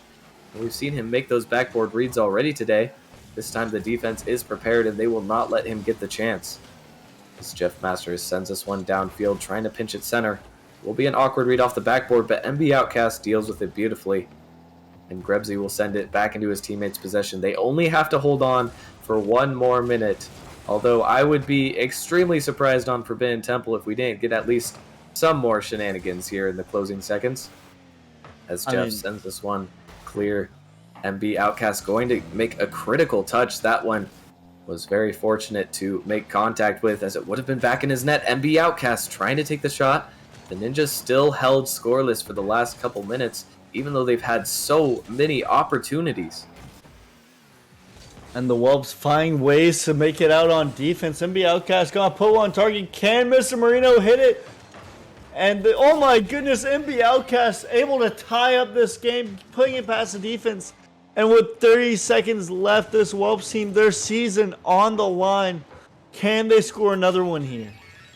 For so long, it's looked like just a matter of time before this ninja squad would score. Turns out it was just a matter of who, and MP Outcast is the one to put it home Mr. for the Marino! kickoff goal. And Mr. Marino doesn't care that they've conceded. He's just going to put another one back. Whelps regain the lead. And, you know, Mealy, I could have sworn they were going to buckle here. This could have been the moment where the Whelps season ended, but they decide not to die. Mr. Marino putting one in the back of the net, and we could have a potential Game 7 on our hands. 30 seconds left. The clock ticking on. Ramsey going to further cement the fact, and it's looking more and more likely that we are going to be going to Game 7. I don't care whether you're a Whelps fan. I don't care if you're a Ninjas fan. You've just got to be a fan of this Game 7 we're about to witness, because with the rest of this series, it looks like it's confirmed. But it is Forbidden Temple. Once again, we've got to be a little bit cautious with calling that out, as Ninjas will have a couple more opportunities, but they have to make quick work of them.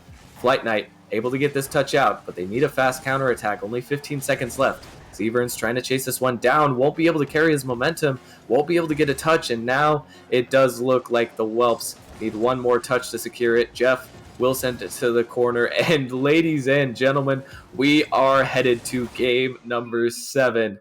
It's the one you've been waiting for. After some unfortunate circumstances, we finally get it, and I couldn't have asked for it any other way.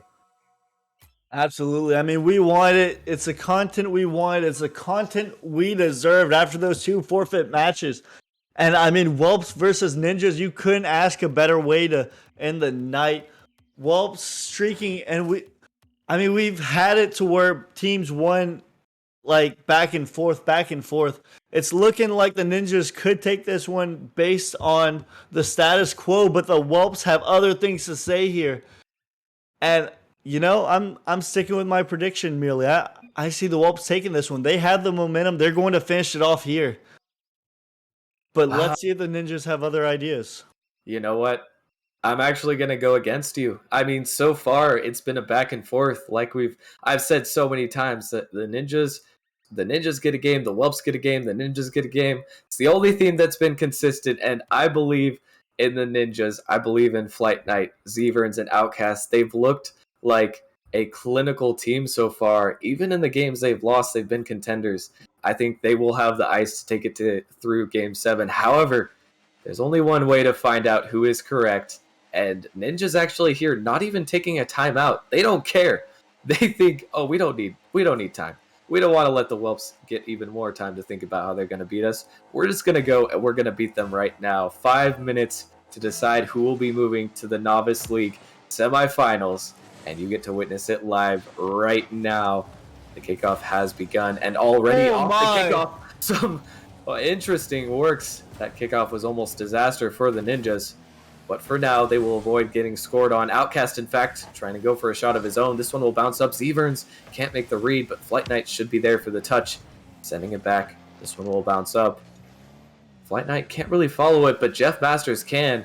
And on the other side of the pitch, the Whelps might have an opportunity. Physical plays coming out from Flight Knight.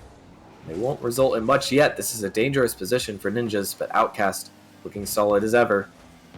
Trying to make these plays happen already. It looks like both teams a little bit nervous here in Game 7, but the defense is holding strong. Neither team's wanting to take many real risks just yet. I mean, they're not wanting to take risks, not wanting to make moves. Could have a shot here, but MB Outcast not quick enough. Defense just a little bit quicker. And we have an open net here, and MB Outcast puts it top right corner for first strike of Game 7. And the man himself. I mean, there hasn't even been a single MVP for the Ninjas necessarily, but you've looked at this man and he has been scoring. He has been clinical. He's been putting on a performance, and he does it again in Game 7, getting that first goal, the crucial goal. We all know how much momentum favors the team that scores first in Game 7. It will be the Ninjas. We'll see if they can try to build on that lead. The pre-jump coming into effect, not quite there, but this one's dangerous again. Marino actually gets an amazing touch off of a very difficult read, but the ball is sent back. Grebsy making another beautiful save, and you know, any sort of rust we might have seen in the beginning, any sort of missed saves are not coming out anymore. Both of these teams are playing their best Rocket League. Absolutely, merely. And you know what they have to? It's the playoffs. The Whelps maybe going into this one thinking they had an easy win, but they do not believe that anymore. Mr. Marino putting one on target, going to get bumped, but Flight Knight saves it away. And this Ninjas roster is fighting to have that Game 7 victory to make it into the playoffs. But Mr. Marino gonna pass it to Jeff. It's open. Nobody there. Jeff gonna put it on target. Goes off wide. And the Whelps do not want to go home here. And Grebsy has an open net, and he's going to tie up this Game 7. Double touch from Mr. Marino, just barely getting that last touch, setting Grebsy up perfectly for a beautiful play. The Whelps still showing up. They are not giving up just yet. They do not want to go home. Both of these teams playing the best Rocket League of their life, but who will be the force that is moved first? It seems like it's impossible for either of these teams to lose, but someone has to go home. The Ninjas trying to make that the Whelps as they press even harder. Zeverns trying to get the touch. Can't quite find the read, but the ball is sent middle regardless. Flight Knight there for the shot. Jeff Masters barely gets a piece of it, sending it away. And now half the game gone. We still remain tied. This is almost a stalemate. Who will break it first? Flight Knight sending this one high. That's a difficult read for the defender, but a tough read. The offense as well. Flight Knight sending it high once again. Zeverns opting to stay back rather than going for this ball, taking the safe play. Not trying to make any critical mistakes. This one will be sent though, and Zeverns up for this one. Sees the golden opportunity. He had the shot. He won't quite be able to put it home. The defense coming in clutch for Whelps once again. And I think what has really impressed me most, Jaegers, is how much this Whelps defense has come from game number 1. They have been making remarkable saves and just really making the Ninjas work as hard as they need. And on the offense, Jeff Masters 50ing through. This man has been working out, and it has paid off. Jeff Masters, the man we talked about at the beginning of the series, just been in the weight room a little too more than the Ninjas, and he's going to put his team up 1 minute and 44 seconds away from winning this series. Can the Whelps hold on? Forget Furia Moist. I mean, this is the best game. Oh my goodness! Grebsy! As Grebsy comes through and he'll get the touch. Now Whelps go up 2, and just like that, they take hold of the series. The Whelps fighting the Ninjas, fighting the status quo, fighting the back and forth gameplay by the Whelps and the Ninjas, and the Whelps looking to take this one and move on to the semifinals. And with 1 minute, 30 seconds left, this clock cannot go faster for them. If you are a Ninjas fan, just know that this game is far from over. Anything could happen. Ninjas are not going to give up here as Grebsy barely makes this touch. A good shot, but saves too good from the Whelps right now. Jeff Masters sending this one down. It's to the corner. MB Outcast waiting in net, but he can't make the touch. Now this is going to be another shot on. And Grebsy, the Whelps are running away with it. Game 7, and they are popping off. And Grebsy checking in with the hat trick right when it matters most. If he didn't hit, Mr. Marino was. And this is the most points the Whelps have in this series. The highest goal differential. And if the Ninjas want to come back now, if they want to make it to the semis, they need a score now. Because right now, the Whelps are streaking.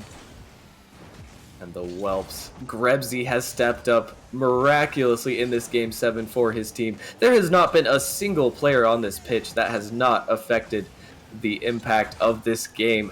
But this game is all Grebsy's, and he does not want to let it go. Outcast trying to make anything happen. 35 seconds on the clock, but the Ninjas still need 3. They let in too many, and now the bleeding might be too severe, but they will try their very best. Marino trying to get another one, just putting the dagger home. Won't be able to. Grebsy sending this one clear as time ticks off the clock. Flight Knight sending this one up. It won't be able to happen, and with that clear, Zeverns' one last opportunity will get dunked out. This will be the Game 7 going to the Whelps. They are moving on to the semifinals after an incredible battle. I mean, they had to fight tooth and nail to come back in this one, but they have done it, and they are absolutely deserving. Oh my goodness, that's all I have to say about that merely.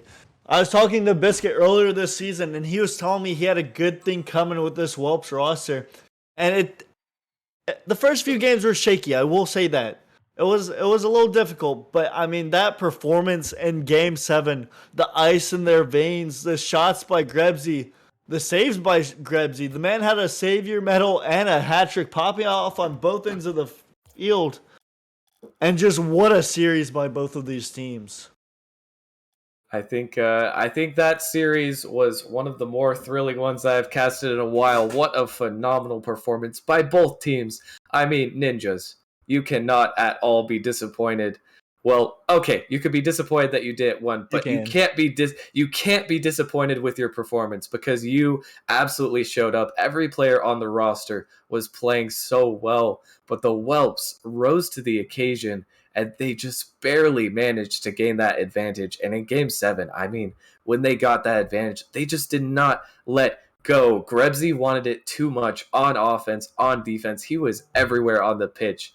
And, well, I was leaned back because I had to take a minute to recover from that series. What a performance by both teams.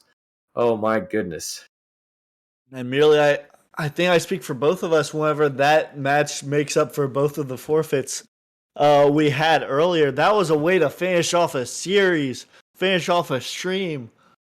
And I'm just excited for the rest of the playoffs. If this was the first day of playoffs, I mean, what more surprises it has for us?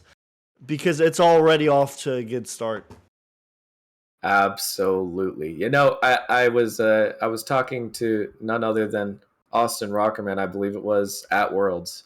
After coming down from the high of I already talked about, but the Fury and Moist series, and I said, you know, watching this RLCS, even though I know our tournaments aren't on the same level, it gets me really excited for the playoffs because I can't wait to see if we have some matches that are, you know, just as hype given the circumstances. The Game 7 finishes, you know, I've really missed it when everything is on the line. And, well, I did not expect it to be delivered the next day. I mean, that is some Amazon Prime next day shipping material. They absolutely delivered a banger of a series. And, oh, I'll be catching my breath for a while. But in the meantime, would like to give a couple of shout-outs actually here. C-Money, thank you very much for the 28 months of subscription. Absolutely absurd. Been here for over 2 years. Thank you, Intense Threat, for 9 months. Also, huge support coming out from you guys. Control Alt Elite for 10 months. And Crippist for gifting a sub. I didn't get the chance to see who he gifted the subscription to. He gifted it to Larry. I have been given word. I forgot I could just ask him. He's in here with me. Thank you. Oh, and he would also like me to point out that is, I am looking at my screen for confirmation, and yes, Crippus has now gifted 183 gifted subs. That is quite a few subscriptions. But on that note, Jaegers, I think we both need to go take a cold shower after that series. What a clanger. And any final thoughts on that one? No, I mean, that was just hype. I didn't think Novice could be that lit. And I mean, neither of us were touted to cast this one. This was kind of a last minute thing for us, but I'm glad we got to. Absolutely. I mean, I wouldn't have had any other way. Thank you for casting it with me. Always a pleasure. And we will be back on Wednesday with much more playoff action. I know times may be still a tiny bit tentative, but we will definitely be back on Wednesday, hopefully with less forfeits and more Game 7s. But, you know, time will tell. Thank you guys for hanging out, sticking with the action. I hope you enjoyed the show, and take care, everyone. Have a great night. See ya.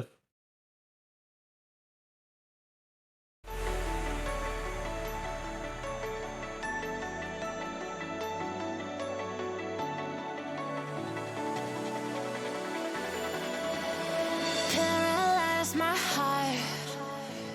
Don't wanna feel your touch like ice tracing on my scars. Why is it hurt on the inside? It's unforgivable, but I forgive you every time. Hard to let it go, 'cause we're intertwined. I break you